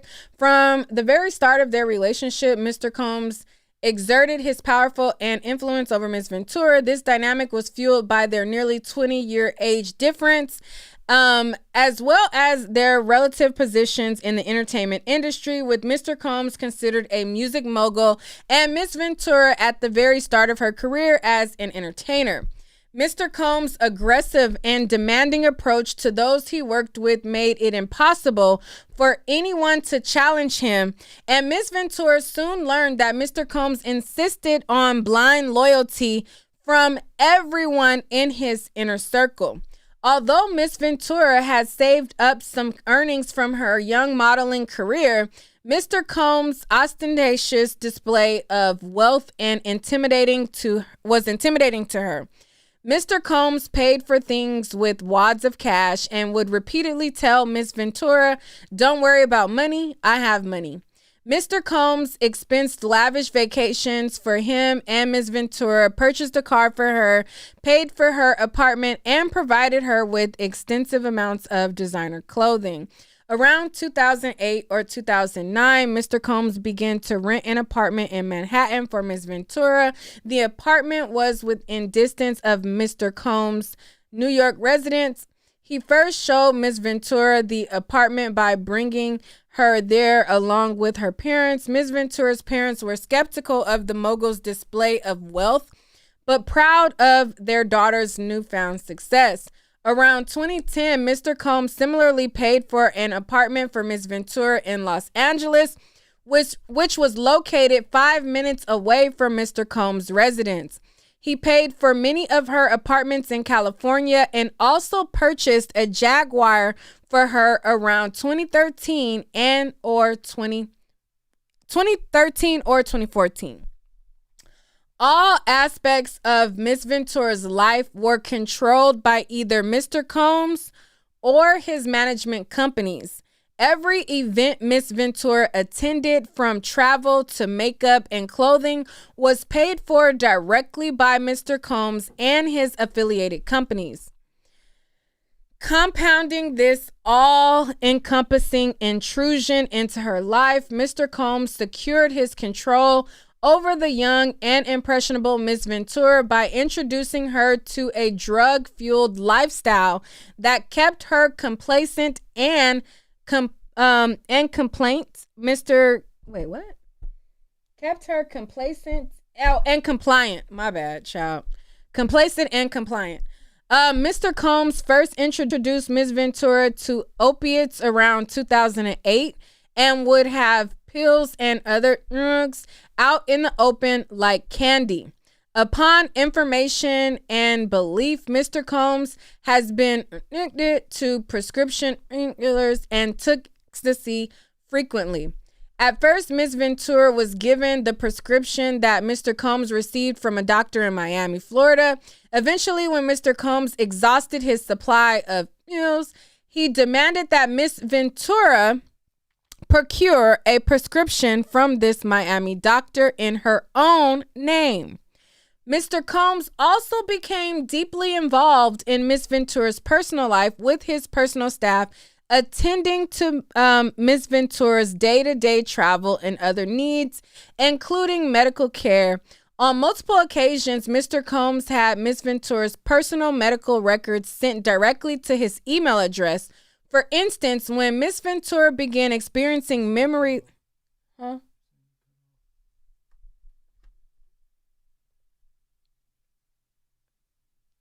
Are y'all there? Y'all saying I cut off. Hopefully I'm back. I don't know what happened. Are y'all there? Press 1 if y'all.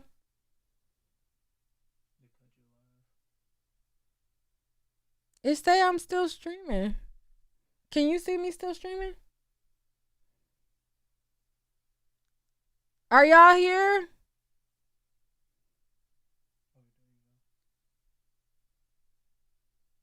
Oh, okay. They said it's back.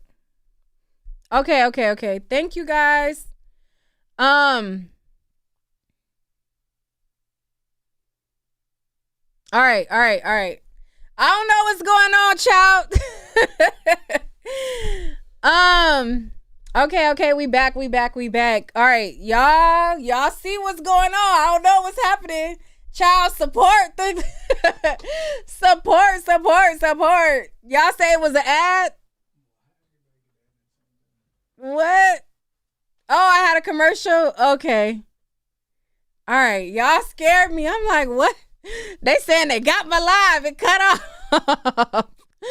Okay, I'm back. I don't know what happened.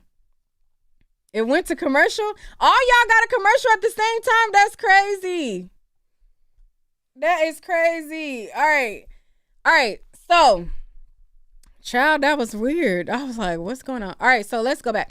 All right, so where should I reread? All right, I'm gonna just start back at 57, and then we're gonna read. We're gonna read through the rest. All right.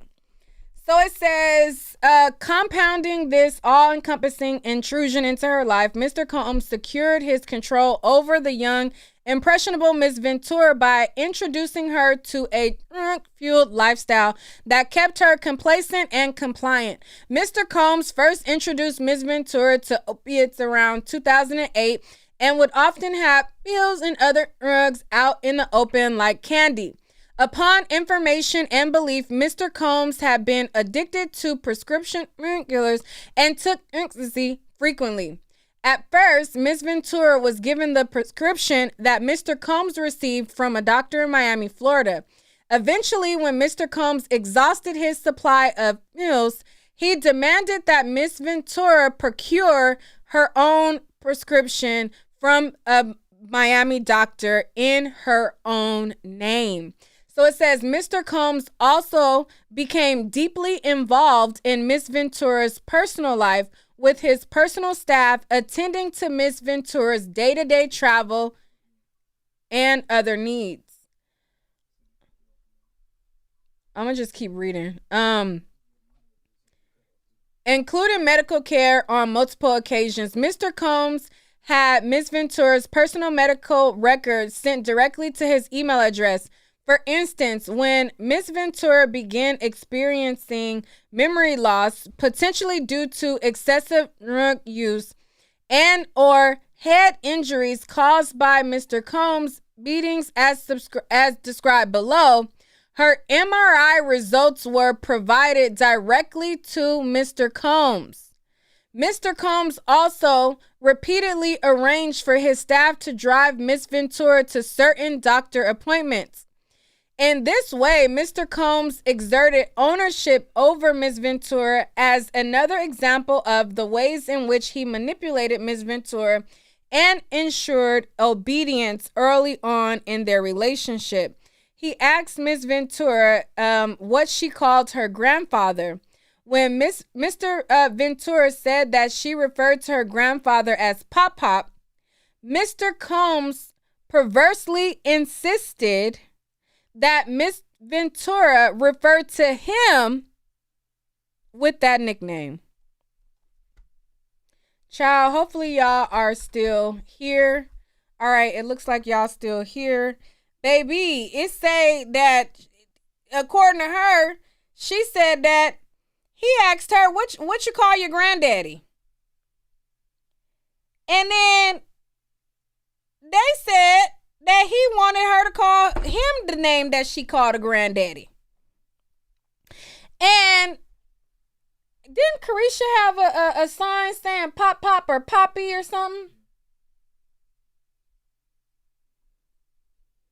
What Carisha sign said? Happy Poppy or congrats Poppy or something? Is that a derivative from what he had Cassie calling him, from Pop Pop to Poppy? Child, what's going on? What's going on? What's going on? We're going to read some more, but let me check the StreamYard to see if anybody is here. Dynamo, what's your thoughts? Hey, Nick, can you hear me? Yes. What's your thoughts? Yeah. So I might be the unpopular opinion, but we're gonna roll with it, right? I just kind of feel like it's kind of a baseless set of claims. I mean, I'm not saying it's untrue, but nothing that should warrant some kind of a lawsuit. It's a relationship. She willingly got into it. Nobody put a gun to her head. She did it all on her own.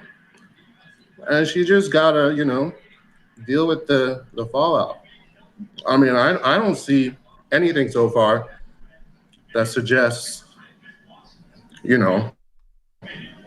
Diddy did anything warranting any kind of criminal or civil payout. It's just a relationship that she willingly got into. I mean, she could have stepped out. I don't think she was in a position to. I mean, she was coerced or she was forced into this thing. I just feel like she was an opportunist, and relationship didn't go the way she wanted. So I really think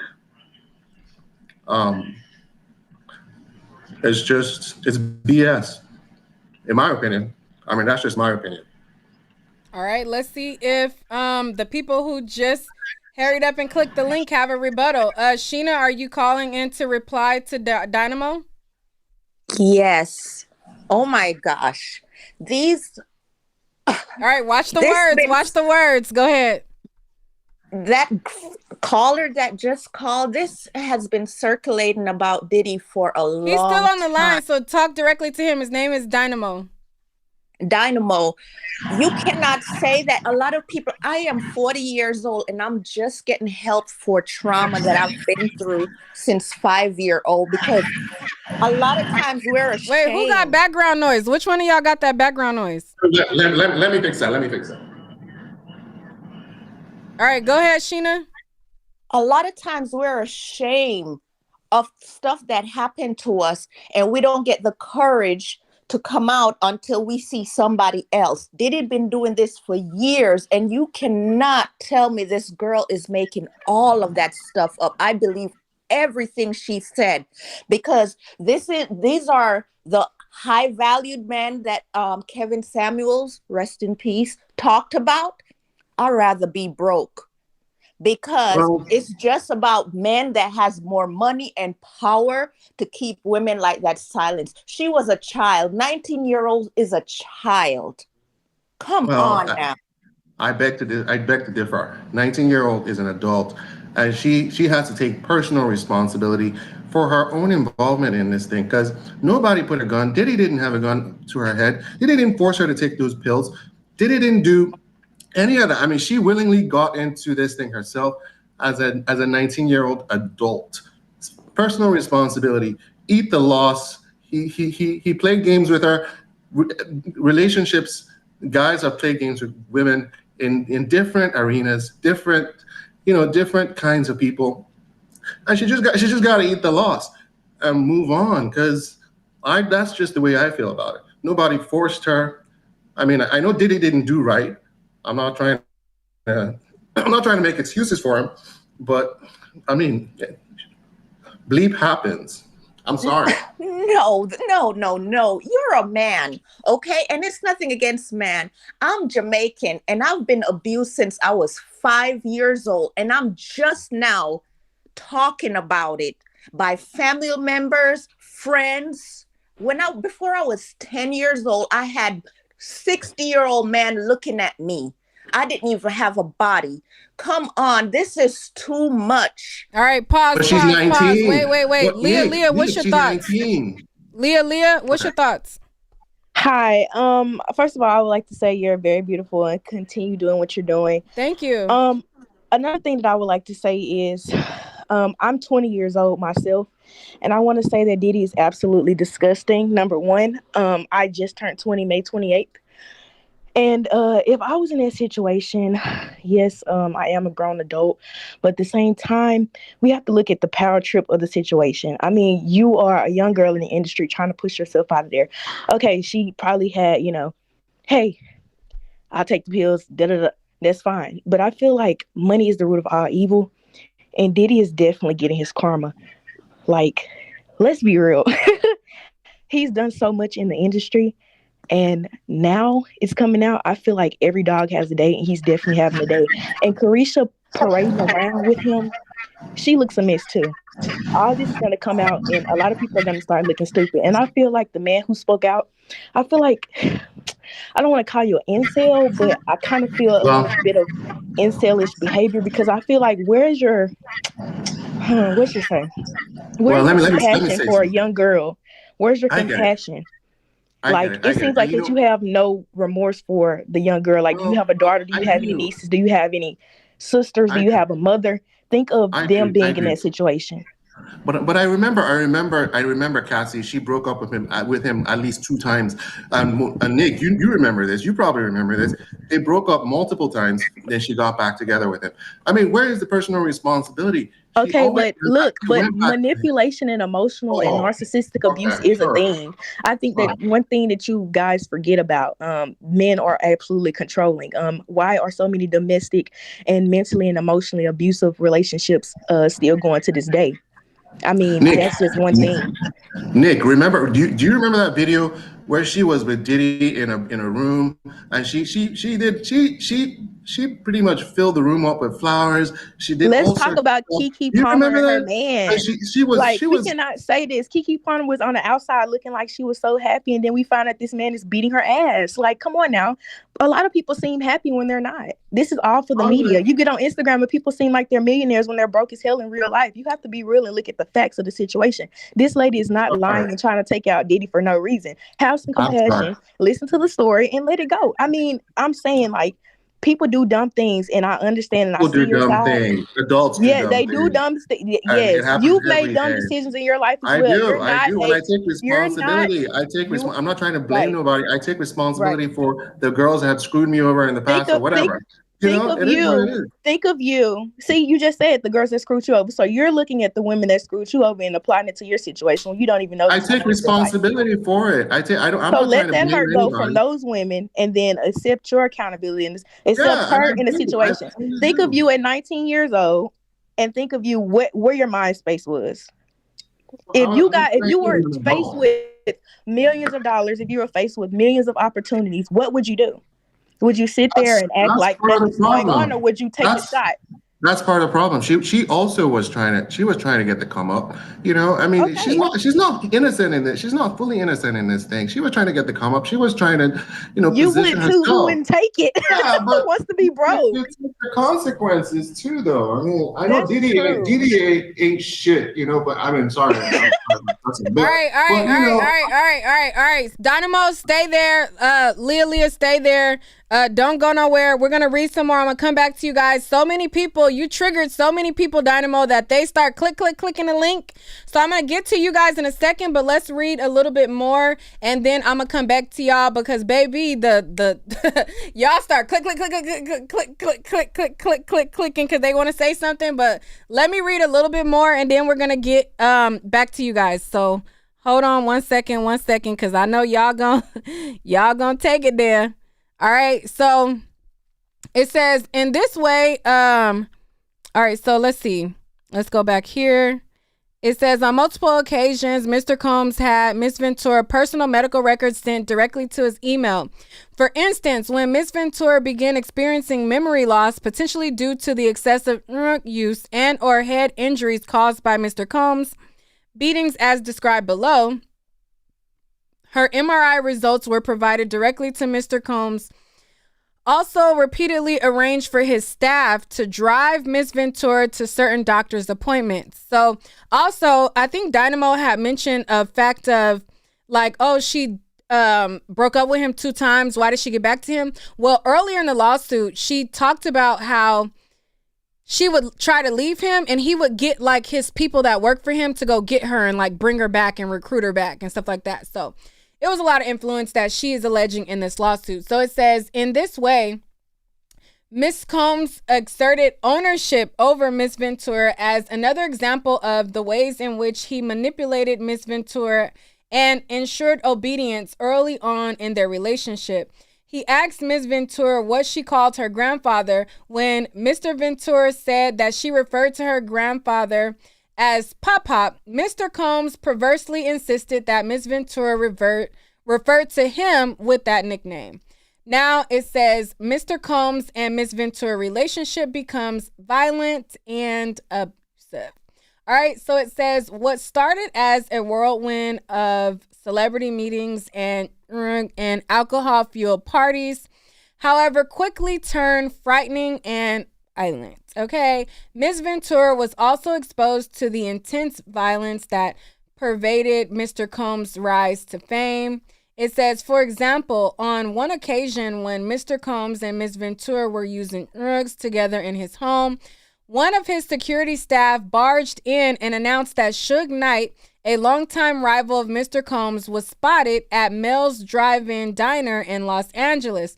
Mr. Combs began to get dressed, retrieved multiple guns from a safe, and ran out of his home to where he believed Mr. Knight was dining. Ms. Ventura became terrified and began to cry. Now we see who's the first to testify in the Keefe D trial. Okay, it sounds like Cassie now is going to have a subpoena for that case. Okay. Anyways, it says he grabbed up his guns And she said that she became terrified and began to cry. It says on at least 2 occasions, Mr. Combs demanded that Miss Ventura hold Mr. Combs' gun in her purse, and Miss Ventura had no familiarity with guns and was petrified that the firearm would accidentally go off in her purse. There was no clear reason why Mr. Combs required her to hold his guns except to reinforce to his young girlfriend that he was violent, powerful, and dangerous. Okay? So over the next decade, multiple times each year, Mr. Combs would violently beat Miss Ventura, leaving bruises on her body. After every instance in which he beat Miss Ventura, Mr. Combs used his money and power to orchestrate extensive efforts to hide the evidence of his abuse, including by hiding Miss Ventura in hotels for days at a time to let her bruises heal. In one such instance, after a party with Jay-Z, Mr. Combs beat Miss Ventura repeatedly in an Escalade, including by kicking and hitting her. He forced her out of the vehicle on 5th Avenue in New York City. She was eventually able to hail a cab and get her apartment in Manhattan, where she cried in fear, realizing there was no one she could tell about what happened at the hands of this incredibly powerful man. She spent a subsequent 3 days hiding in her apartment. In January 2009, after Mr. Combs learned that Miss Ventura spoke to another music manager at a party in Los Angeles, he became enraged. She had hoped speaking to his manager would allow her to further grow her career and that Mr. Combs would be happy for her, but instead he became extremely angry and pulled her out of the club where the party was taking place. In the car in the club, Mr. Combs beat Miss Ventura, pushing her into a corner of the vehicle and stomping on her face. Mr. Combs' security staff, Roger Bonds, okay, she's naming names, child. She said, listen, you seen this happen. Okay, so she says his security staff, Roger Bonds, okay, sounds like he gonna be called to testify if this does not settle out of court. It says he tried to stop the beating but was unable to de-escalate the situation. When the car arrived at Mr. Combs' residence, Miss Ventura attempted to run away, but Mr. Combs followed her and proceeded to again kick her in the face. Miss Ventura was bleeding profusely and was ushered into Mr. Combs' home, where she began to throw up from the violent assault, okay? Upon recognizing the damage he had done and physical evidence of his abuse, Mr. Combs panicked and forced his staff to bring Miss Ventura to a hotel suite at the London Hotel in Los Angeles, where she was required to stay for a week. During this stay, as her injuries from the beating healed, Miss Ventura began to fully realize that Mr. Combs' tremendously loyal network not only knew about and witnessed his assault, but also that these witnesses were not willing to do anything meaningful to stop Mr. Combs' behavior. She recognized that she was powerless and that reporting Mr. Combs to authorities would not alter Mr. Combs' status or influence, but would merely give Mr. Combs another excuse to hurt her.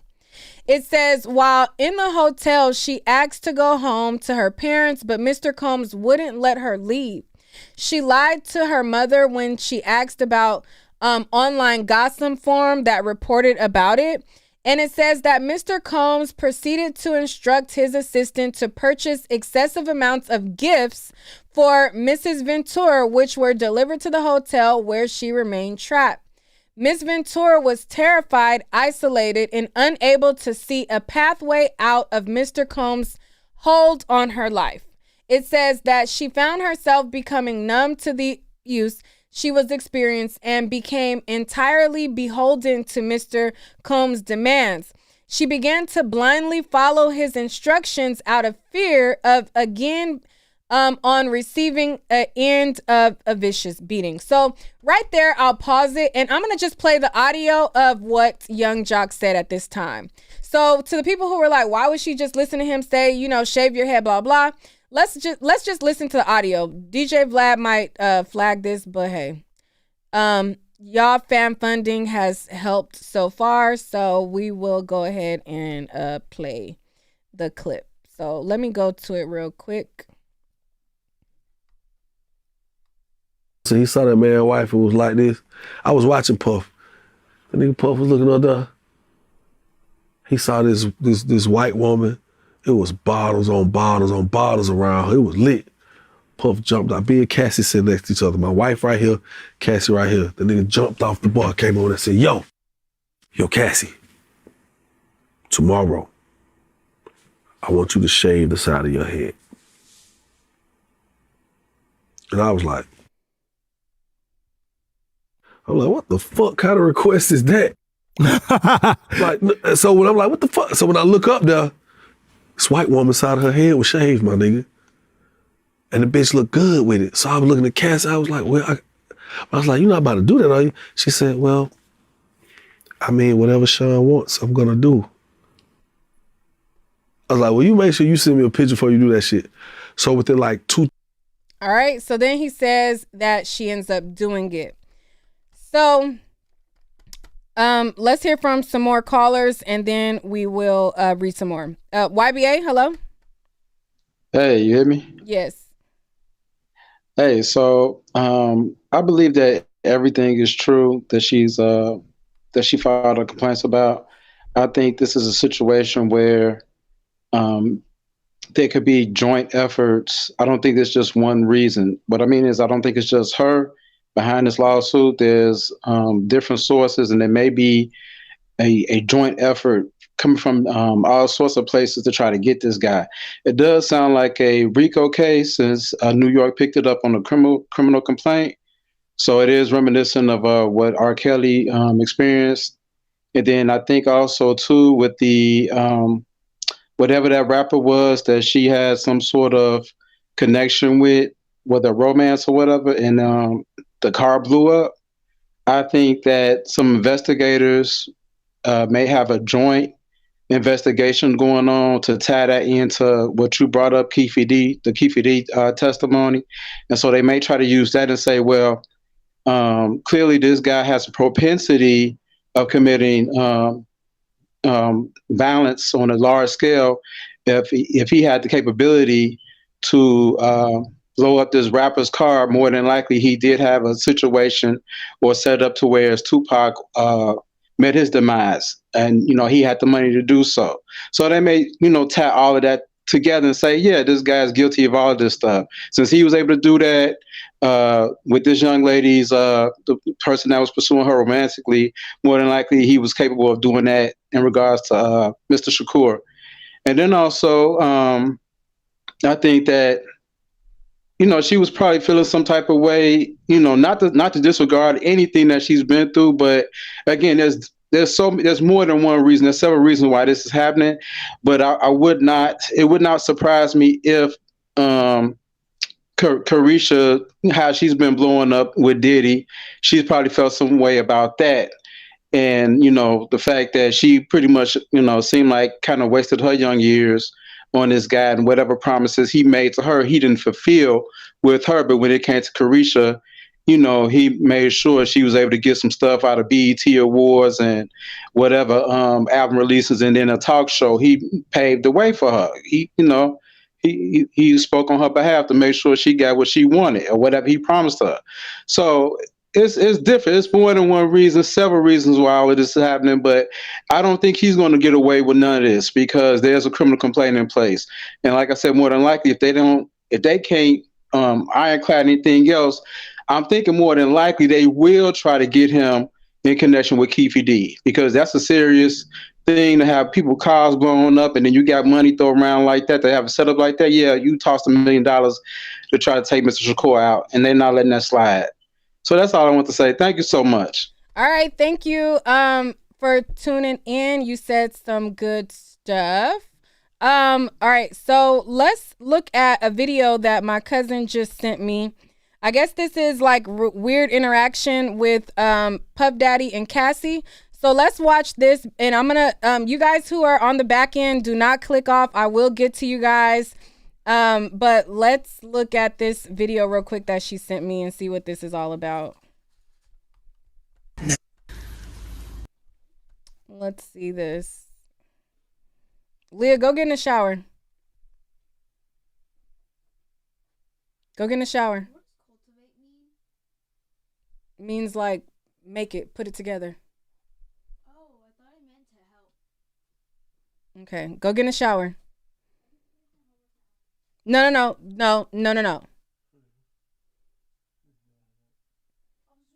doing my homework and we have this definitions page, and cultivate was one of the words we had to define, and I didn't know what it meant, but I thought it meant to help, so I put to help. Now I have to change the definition. Okay, go get in the shower and then finish your homework. All right. So let's look at this video. Sorry, y'all. I've been on live for a while, so ciao. All right, so let's look at this video.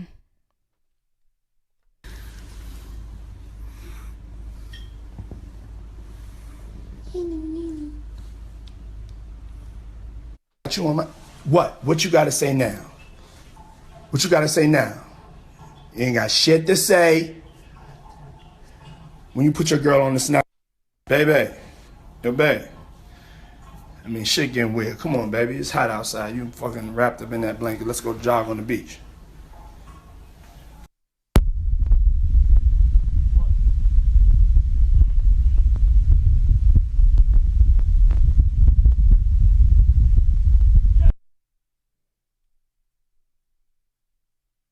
Now, is there anything more beautiful than the sunrise in the morning of a beautiful...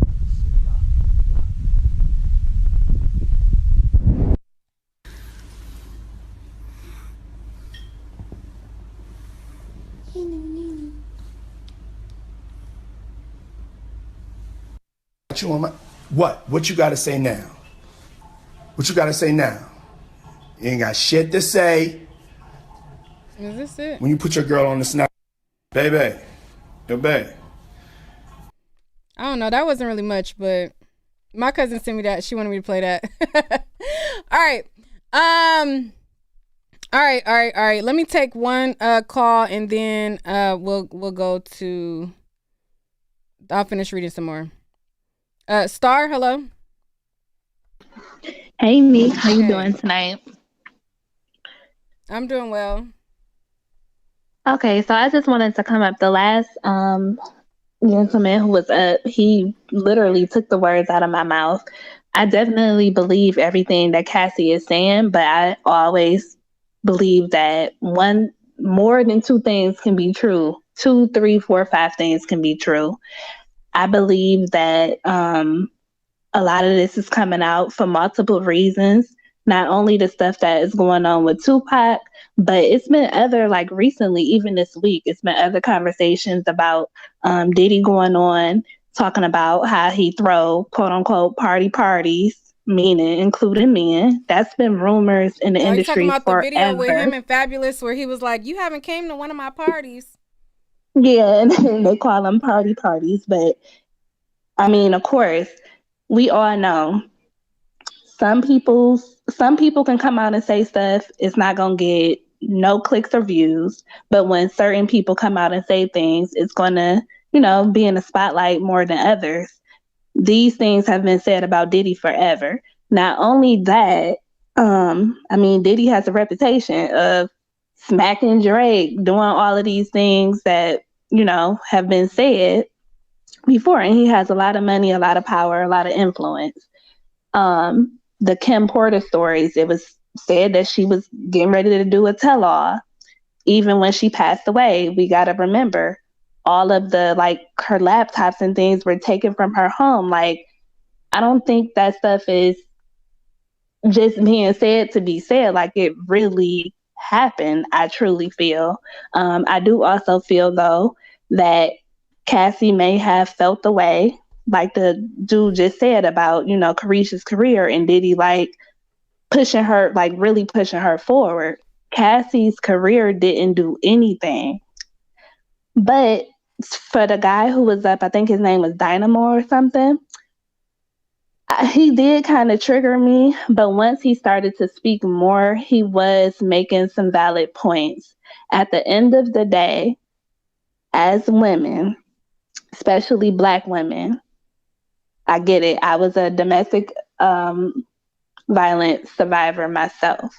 But we have to get to a point, no matter if there's money involved, whatever is involved, is not worth your life.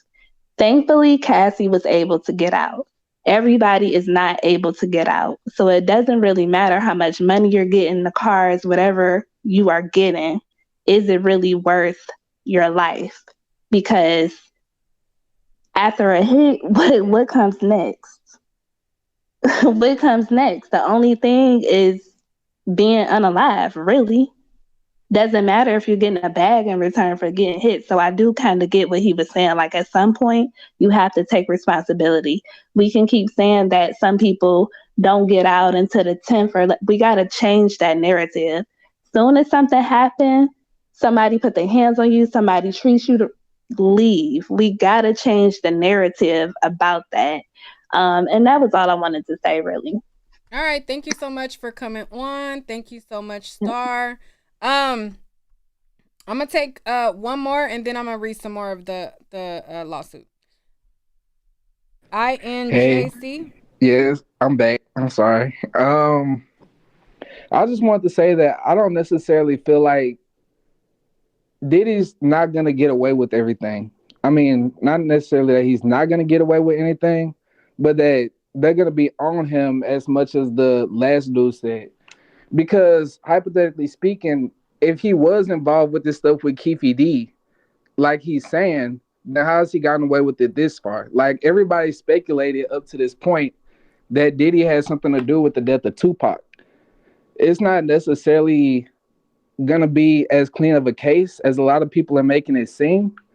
But I definitely do think that once we get into the evidence, like the phone records, we have documentation that she was damaged, not damaged, but injured because of the I don't even know if I should call that an abortion, but basically when he stomped her out, you know what I mean? Mm-hmm. And when we get into more like things that can really like bring this case to a head, I guess I should say.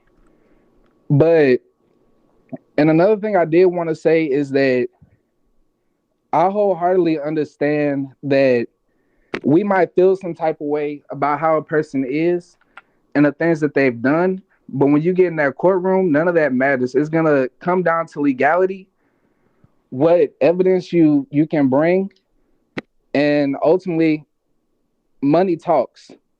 If we were talking about like any drill rapper or anything like that, okay, yeah, they might be more. They might feel more. How do I say?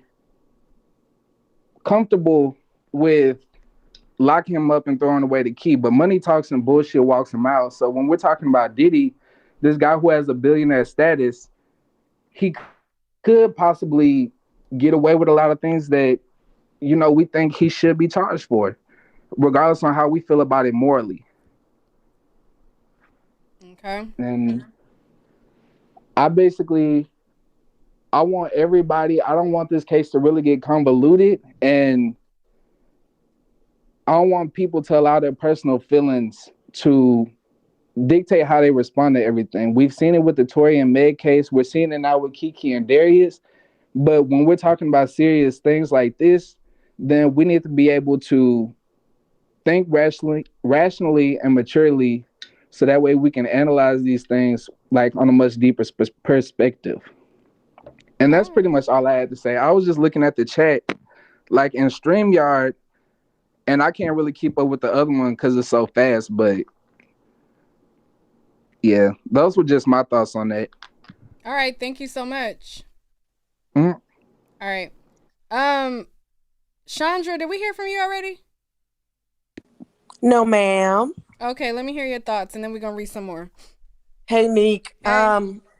So I'm a woman of a certain age, and I will say that now it is time to pay the piper. Yeah, he has money and things of that nature, but now with the Me Too movement and all that stuff going on, a lot more people are being held accountable. That's that.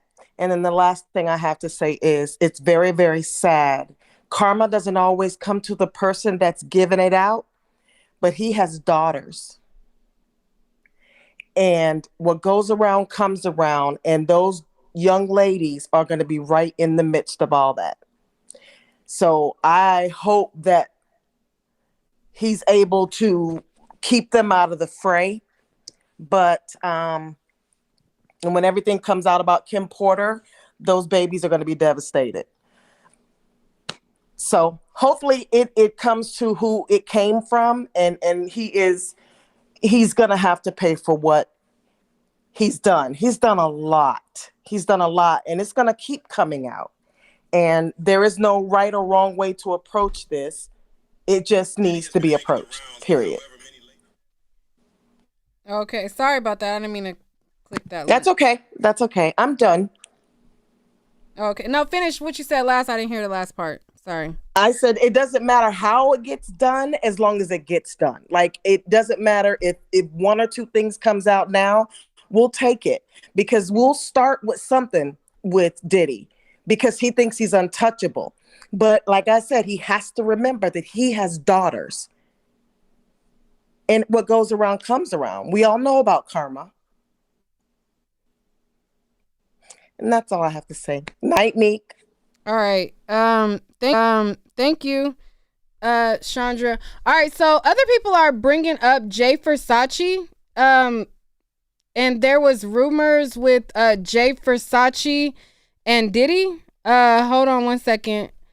Let's see what Jay Versace and Diddy is about. Let's see. This is Diddy has been making the rounds with however many ladies as he can, yet it hasn't halted the reports about his clashing sexuality. 25-year-old Jay Versace has quite recently added to the tales with claims that while visiting Diddy at his home months prior, the rapper bent him over on his monster outside bed, guaranteeing that Jay's vague remarks affirms Diddy's secret gay exercise. Oh, wow. All right, so that's saying that Jay Versace said that Diddy bent him over. Hold on, wait. Let me see if there's another short that does not have music. But again, this is a fan-funded live video. If you guys can support me via Cash App or Super Chat, that'd be greatly appreciated.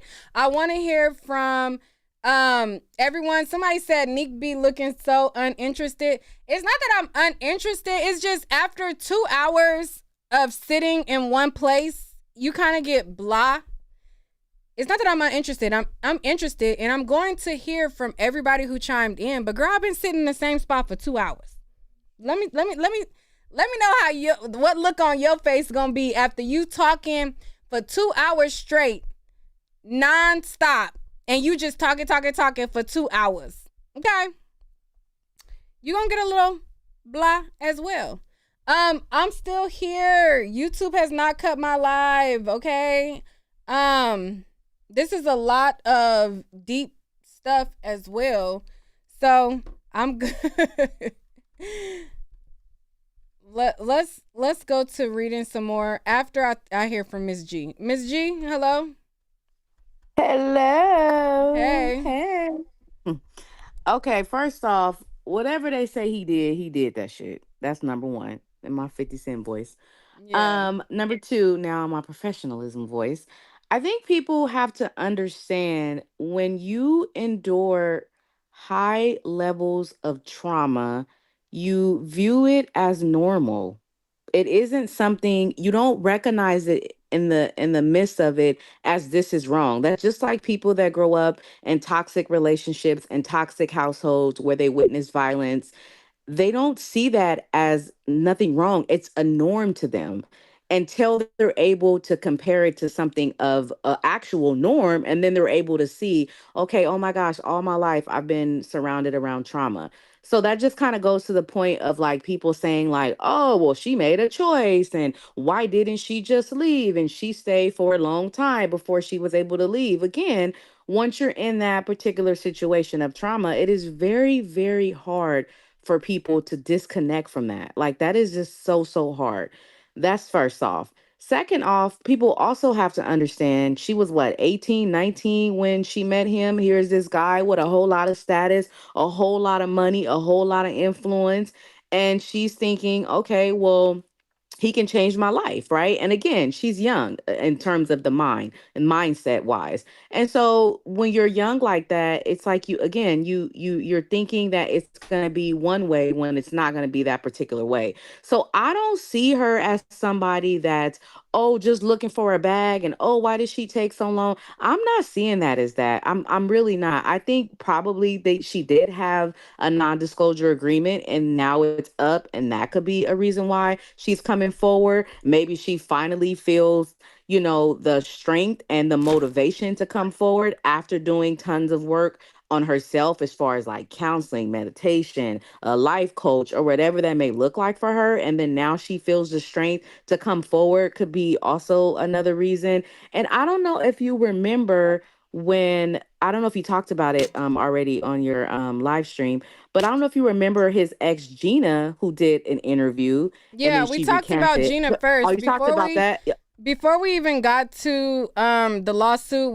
We talked about Gina, and we talked about her claims, and we talked about the things that she alleged, and then we got into and even before that we talked about Ryan Leslie. So yeah, we went over Gina.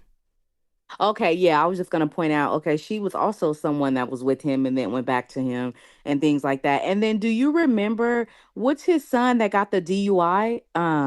The little cute light-skinned one. I don't know his name. Okay, Jason, but you know who I'm Justin. talking about, I right? think his name is Yeah, Justin. yeah, I was trying to go back and find the screenshots and send them to you. I thought I had sent them to you. But remember his mom was like super pissed off and remember she had made a statement and she had posted like on her Instagram and she was like, "Yeah, cuz he don't want me to air out his dirty laundry and air this shit out." Like something to that capacity. So Yeah. I don't know. I just kind of feel like everything is kind of lining up, but I do believe her. I don't think she has a reason to lie. And I also feel like she got some receipts. I feel like she got pictures. I feel like she got audio. I feel like she got some receipts that's gonna drop. I don't know. That's what it's giving, I girl. absolutely think that she wasn't in it for 10 years and she don't got no Facts. receipts. And she don't got no receipts. Right. I Right. think she got some receipts that's going to show and back up some of her claims, and we're going to see as this pans out. I think that this is going to reach a settlement before we reach a trial.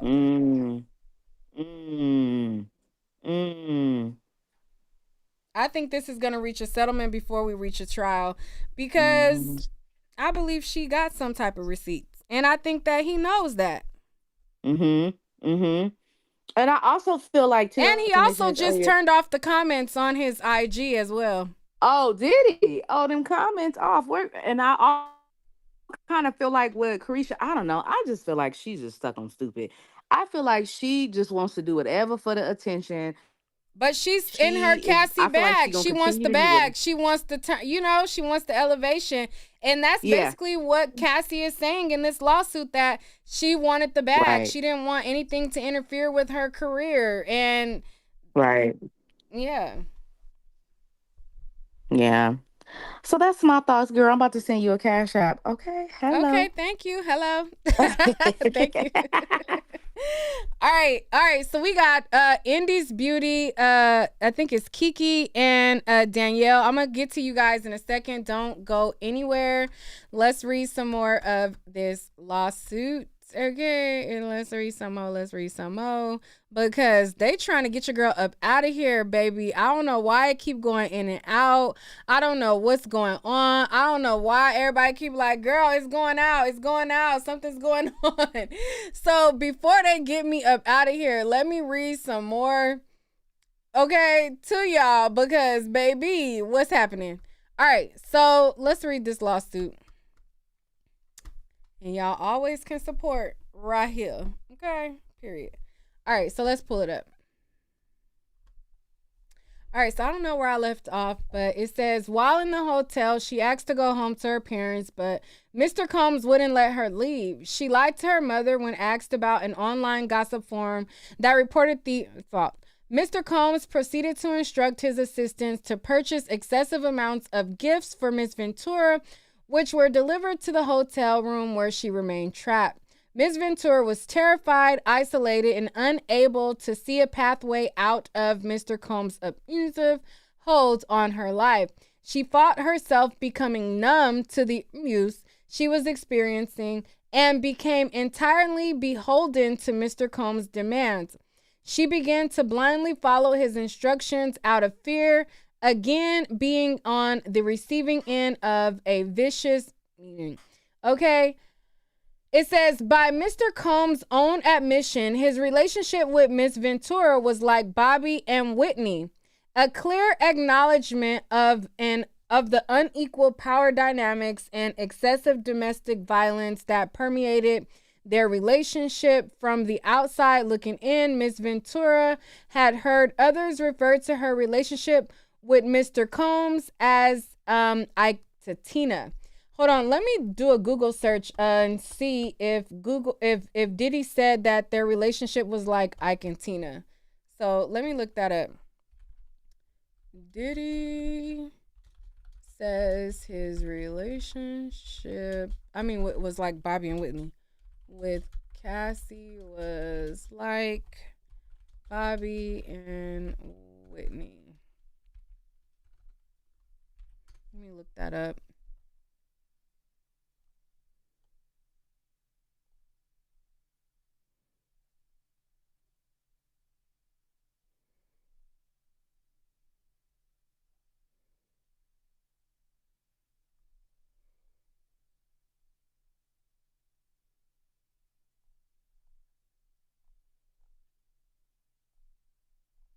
Okay, I don't see it too quickly. Hold on. And hearing from the guy's perspective is one thing, but I'm very excited to have you here. Obviously, we have the new music, Love a Loser. We do. So Well, when I wrote the song, or he just didn't have any drive, or he's not stepping up. You have to think about those things, like in your future. I think that that's important. Your relationship is all over the place. People try to get a piece of what they think they know. Is that hard for the relationship? Is it annoying? It is, but we've really been left alone in terms of just like the paparazzi or people going crazy. Like people really just like let us chill, which is nice. But it is hard when you're in the public eye, for sure. Can it change things, or you guys have just learned to, you know what, I think you just learn to adapt to it after a while, because if you have love for each other, then there's nothing that should get in the way of that. Okay, final question. Craziest place you've smashed? Ooh. All right, I don't know. That just popped up in my search. All right, so let me get back to the lawsuit because, let's get back to it. All right, so it says, where was I at? She found herself becoming numb to the use she was experiencing and became entirely beholden. All right, by Mr. Combs' own admission, their relationship was like Bobby and Whitney.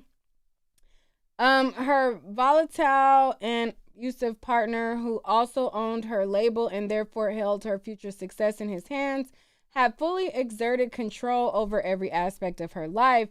It says Mr. Combs and Miss Ventura into the trafficking.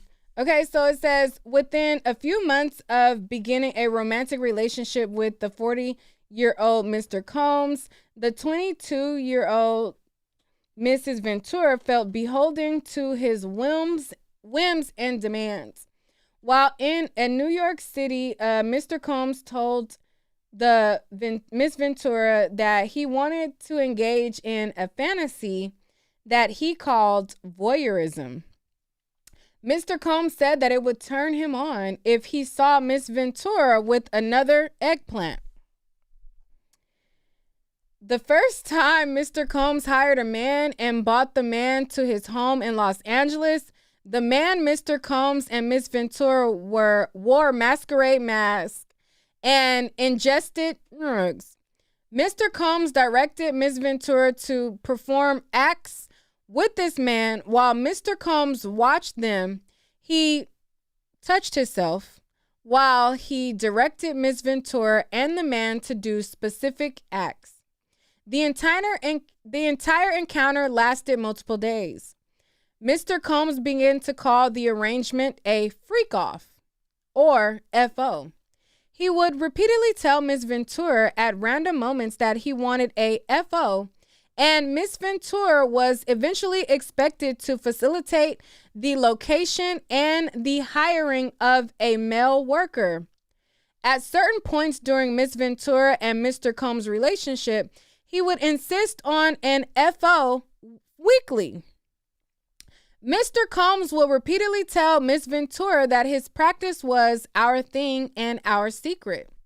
FOs would often take place in hotel suites, include at the Trump International Hotel in Columbus Circle, and it says in Beverly Hills, the London Hotel in Los Angeles, and at the Intercontinental Century City, the Intercontinental Atlanta, the Intercontinental New York, and the One Hotel in New York and in Miami, the Mondrian Oriental Hotel in New York and Miami, and the Fontainebleau in Miami, the Beverly Hills Hotel, and Shutters on the Beach in Los Angeles. It says on one occasion around 2013, Mr. Combs had an FO set up at the Intercontinental Hotel in New York City, after which he was charged with tens of thousands of dollars in damages by the hotel.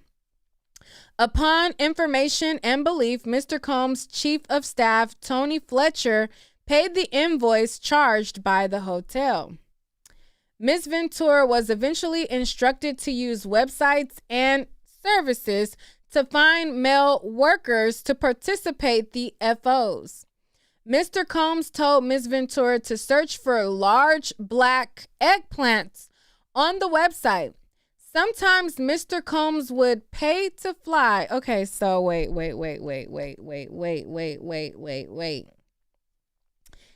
It says, so it was his fantasy to see her with large black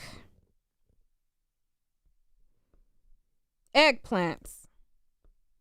So normally the fantasies are the opposite of what you have. So do y'all think that means that he has a small eggplant, being that he wanted to make sure that he's seen her with big eggplants? Because normally men like to carry out things that they can't do, you know, like, oh, like, let me, you know,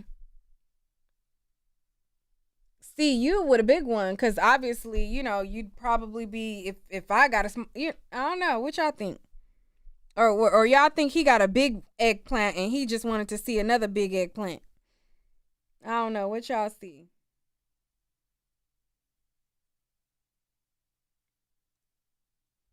Who is this? Oh, Aubrey O'Day. What y'all think? All right, so it says, I don't know why I'm starting to get a headache. All right, it says that yeah, so he told her to search for the big black eggplants.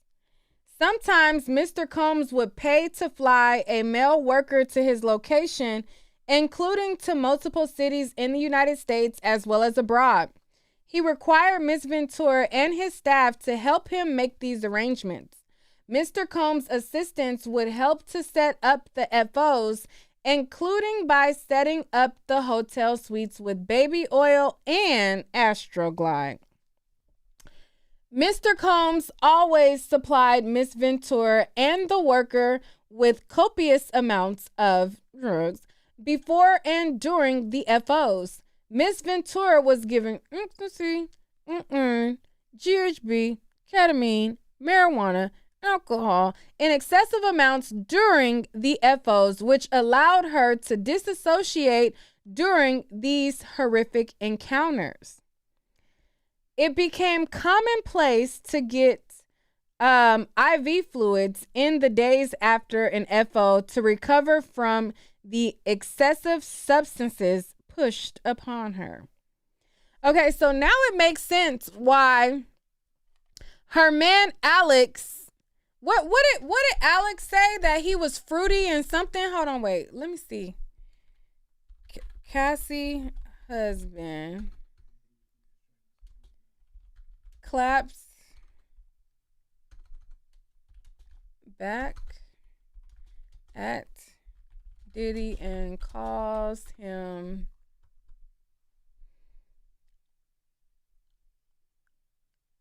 old and fruity. Oh, there we go. He called him old and fruity. So it says Cassie's husband, Alex Fine, is calling Diddy out of the alleged closet once again after leaving a shady social media comment dripping with undertones under a video of the mogul, okay? And under the video, he said he's old and fruity. Okay? And then there was another time where he put it was like an LGBT flag or something and it wrote out love. And so, yeah. Her husband been insinuating that Diddy is on the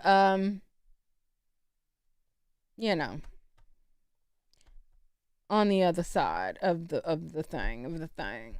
All right, so it says Mr. Combs' assistant will help with baby oil and Astroglide. Mr. Combs always supplied all of these things. It says all right, so they had IVs to kind of flush this out of the system. It says Miss Ventura was required to dress up in lingerie for the FO, and Mr. Combs insisted that she wear white nail polish to contrast her nails with the skin of the black men he hired to have hanky-panky with her. During the FO, Mr. Combs would instruct Miss Ventura to pour excessive amounts of oil on herself. Mr. Combs would then instruct Miss Ventura and the workers to speak to each other, and then would specifically tell Miss Ventura where to touch the workers. Mr. Combs would say things like, "Grab that big black eggplant," and ask her, "How does it feel?" as he directed her to perform for him. Now, if he recorded these as she's alleging, I think that she probably got one of these tapes. I'm willing to put money on it that if she's alleging that there was tapes that he recorded and she was with him for 10 years and she probably felt some type of resentment, oh baby, I'm willing to bet that she got one of these tapes. I'm just saying, I just think that she possibly does if she's asking for $30 million plus punitive damages. I don't know. But he said that he wanted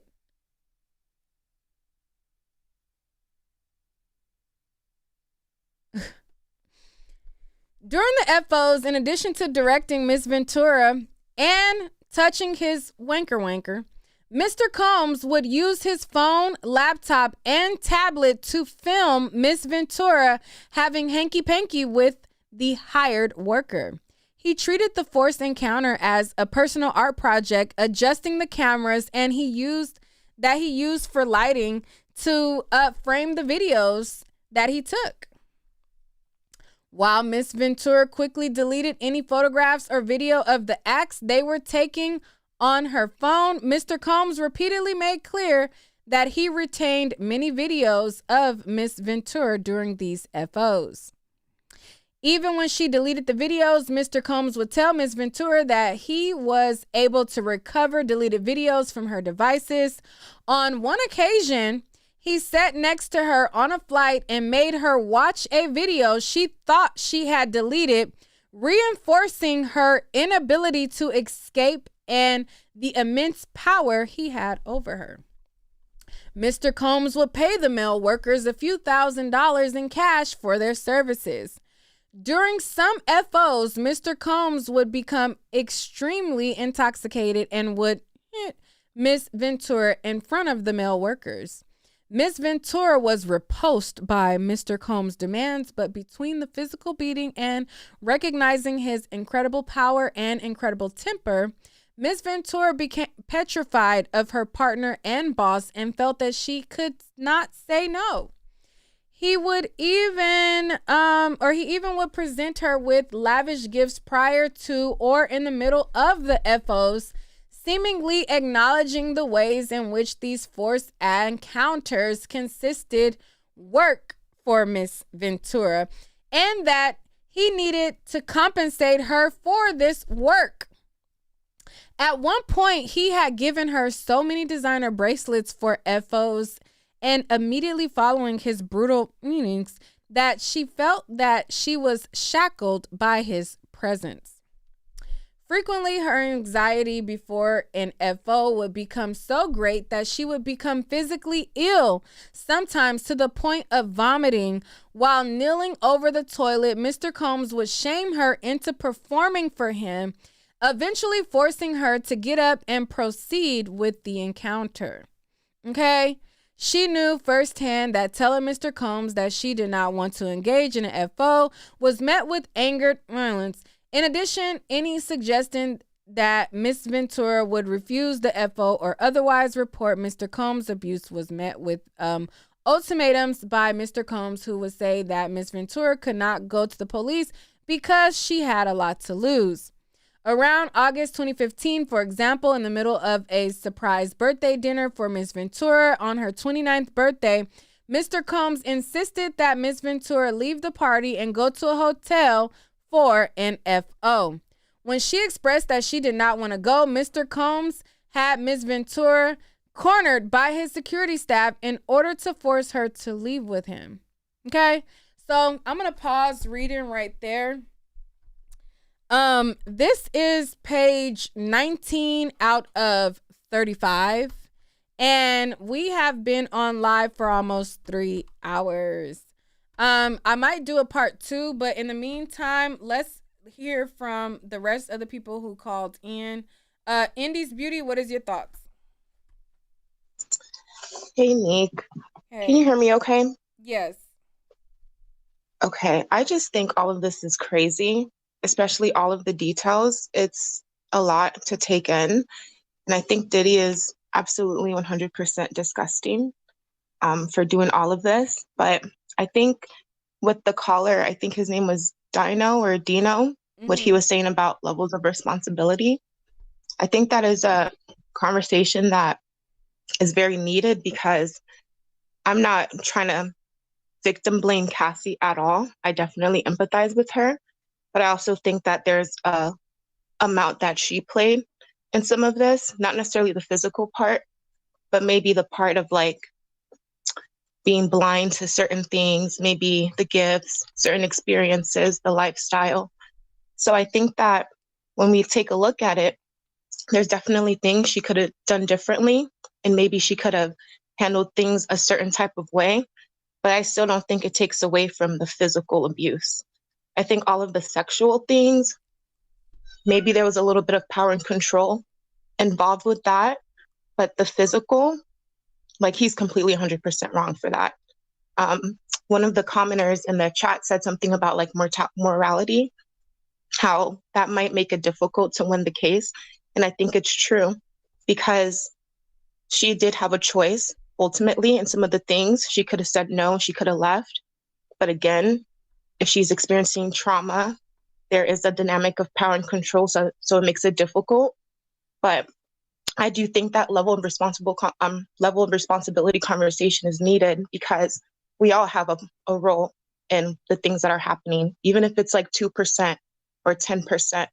I think she can still take accountability, but again, it doesn't take away from her experience. So that's all I wanted to share.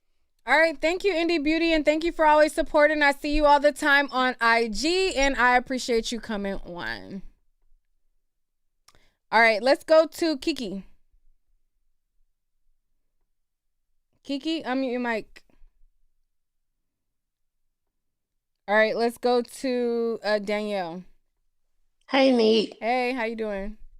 I'm good. Girl over here trying to put Jax to sleep. I just want to say a couple things. One, y'all are trying to ask this 19-year-old girl to have experience that she does not have at 19.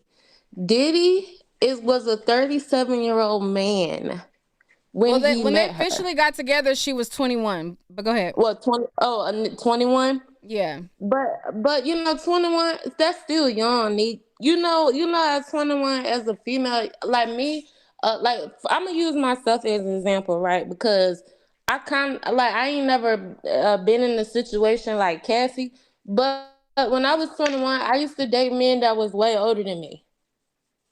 I used to date men that was way older than me, and the power dynamic is different. They kind of make you feel like they make, from number one, they make you feel like you don't have no experience, so they feel like they got to teach you everything, so they become like a teacher. It's kind of like being in a cult. Honestly, it's kind of like being in a cult. That's how come I could sympathize with her a little bit. Yes, because she have made different decisions. Yeah, in some sense, in the beginning, because you do get red flags. But like I said, that money, if you ain't never been close to the industry and those people that got money or been to any of these background parties or anything like that, y'all have no idea how far this brainwashing stuff can go with stuff wrapped around the industry. Like, that's a whole other ball game. And I also wanted to say this too, Neek. I wanted to make this point too. It's not just about Keefe D, Tupac, and all that. This is also going to open up that Kim Porter case too. Because they already talking about going back and reopening and looking at stuff and noticing that autopsy reports were fabricated and stuff like that. This is also to back up Kim Porter. Okay, go ahead. Keep going. So I just wanted to make that point, Nick. That's all I wanted to say. Though I just wanted to make those few points. Okay, thank you. Somebody in the chat said Nika's irritated about something. She's usually smiling. Girl, I just read a lot of gruesome details that are disturbing. Like, a lot of the stuff that Cassie alleged is very heavy and very disturbing, and it's nothing to be smiley about. It's nothing to be like cheery about. The more that I read, the more disgusted I got about it. So I'm not sure how happy you want me to be about reading such gruesome, disgusting details, but I'm not going to be that cheery. And especially, like, I also have been sitting here for almost 3 hours in the same spot as well. So as time goes by and I'm just talking and talking and talking, you get tired. Okay, imagine being on the phone and you're just talking about like something so gruesome for 3 hours long, and you're just taking in all of these details and you're thinking about like how things go in the industry and all this stuff. Like, the more I read, the more time goes by, the more exhausting and heavy it's gonna be. Like, I'm not gonna be super cheery, super hey, smiley, and like, this isn't like one of those topics that are fun, and it's not like a fun topic to where I'm gonna be like so happy about. Like, this isn't something to be happy about. Like, I'm getting tired as I'm going by because it's like draining and exhausting. Like, y'all don't understand, like, mentally, for YouTubers, of course we bring the topics that our audience wants us to talk about, but like, a lot of these stories that we bring to you guys and we have to digest within ourselves, like, a lot of this stuff is heavy on us, like, and draining and exhausting. Like, y'all gotta think, like, a lot of this stuff that we go through, like, read through and have to like bring the facts to you and report on this story, report on that story. Like, I get so many stories of like tragedies here, tragedies there. Like, sometimes I'll be having to like, okay, like, all right, this is heavy, this is heavy, this is heavy. Okay, let me put in some comedic relief in between. But this is not a cheery subject. So I don't know how cheery y'all think I'm supposed to be, but baby, it's not gonna give that, because at this point it's a lot. All right, Kiki, are you there? Are you able to unmute your mic? Yes, I'm sorry. Okay, go ahead. Give me your thoughts. Well, I just want to say I agree with the last It sounds caller like that was you just have up your here. hand over your mic or something. Oh, wait, let me take my headphone out. I'm sorry. Can you hear me now? Much better, much better. Go ahead. Hey, I'm sorry, I had my headphone in. I agree with the last caller. She was young and she probably wasn't like that experienced as far as men goes, especially men like of his caliber. Like he seems very narcissistic. He seems manipulative. So I can see where she probably was kind of like, okay, she probably did want to say something, but then it was probably like, who would believe her against him? Because I mean, look what he did to Wendy Williams. Because she has been talking about him when she worked in New York. Like literally, she was talking about him, and he got her fired, which is how she came to work for the radio station here in Philadelphia. So I can see where she said powerful and all that. Like, yeah, he definitely would have had something done to her way worse than what he was already doing to her.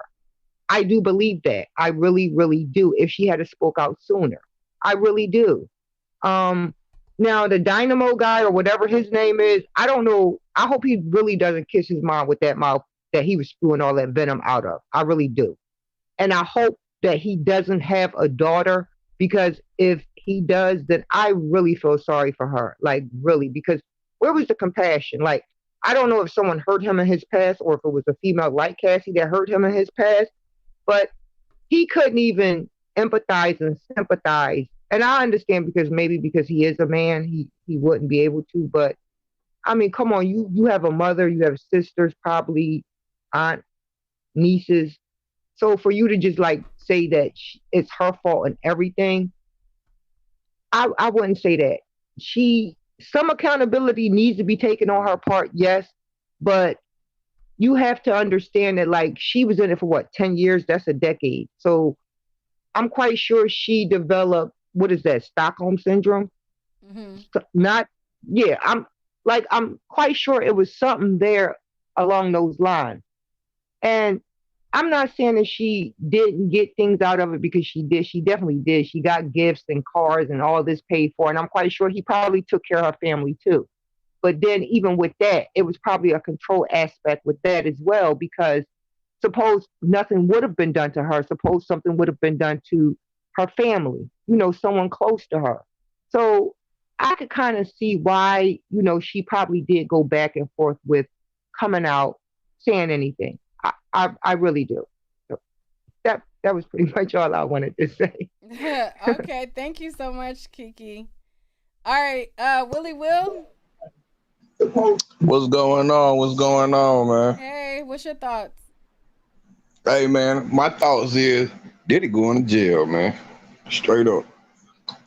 This been going on for a long time. Diddy been having some things going on, man, and people been scared to call it out. You know what I'm saying? He out now, man. He out now, man. They got you, bro. They got you.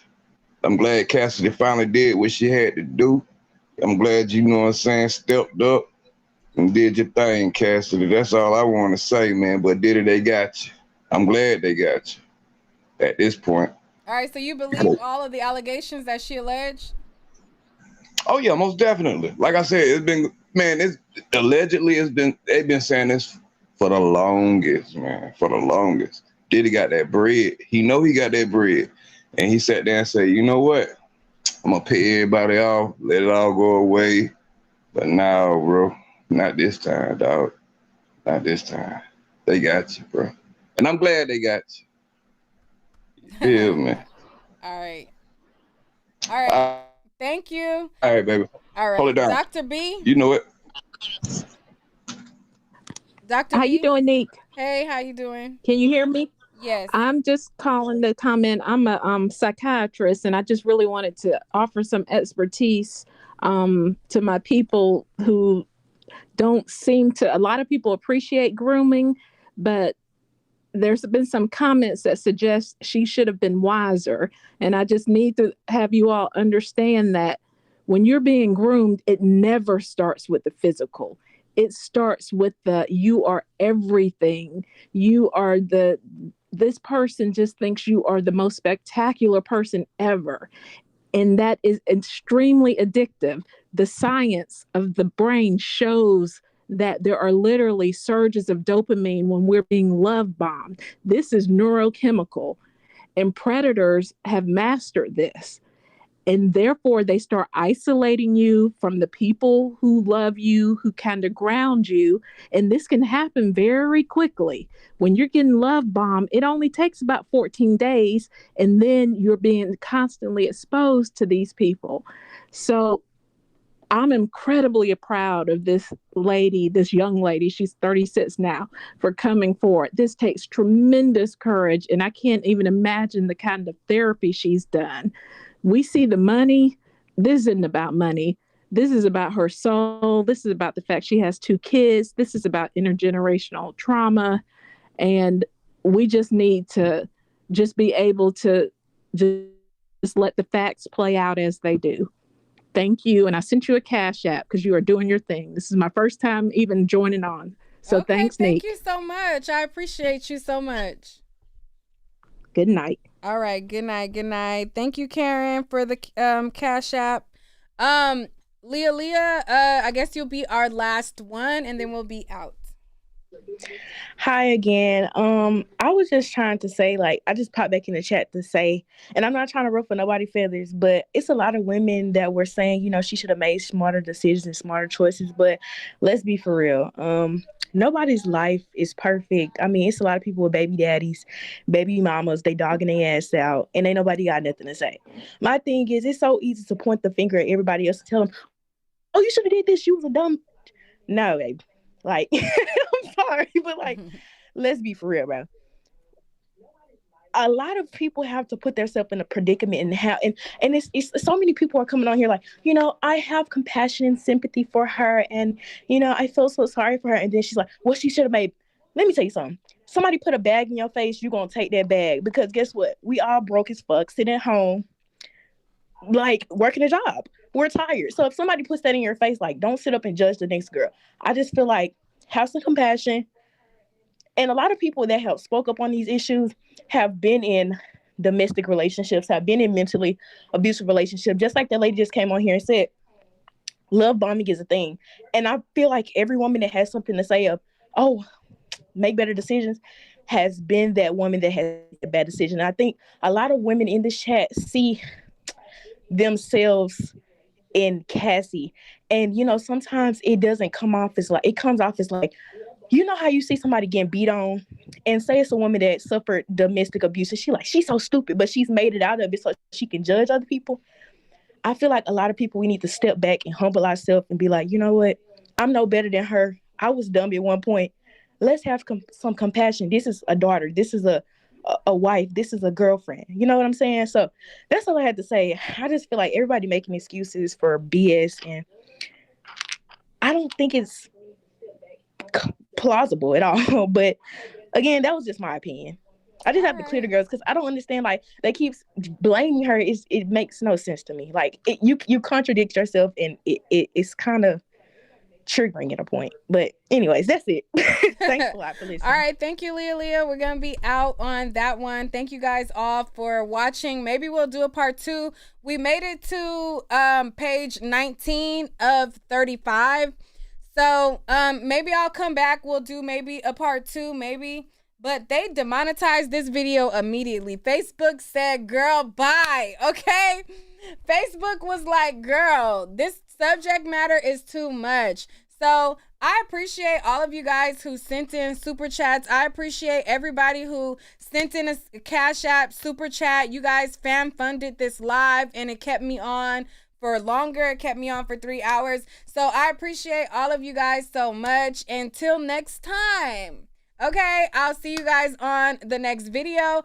And let me know what you guys want me to talk about next. Do you guys want a part 2? Or do you want to talk about some of the other stuff that's going on social media? Let me know down below, and we'll talk next time. Peace out.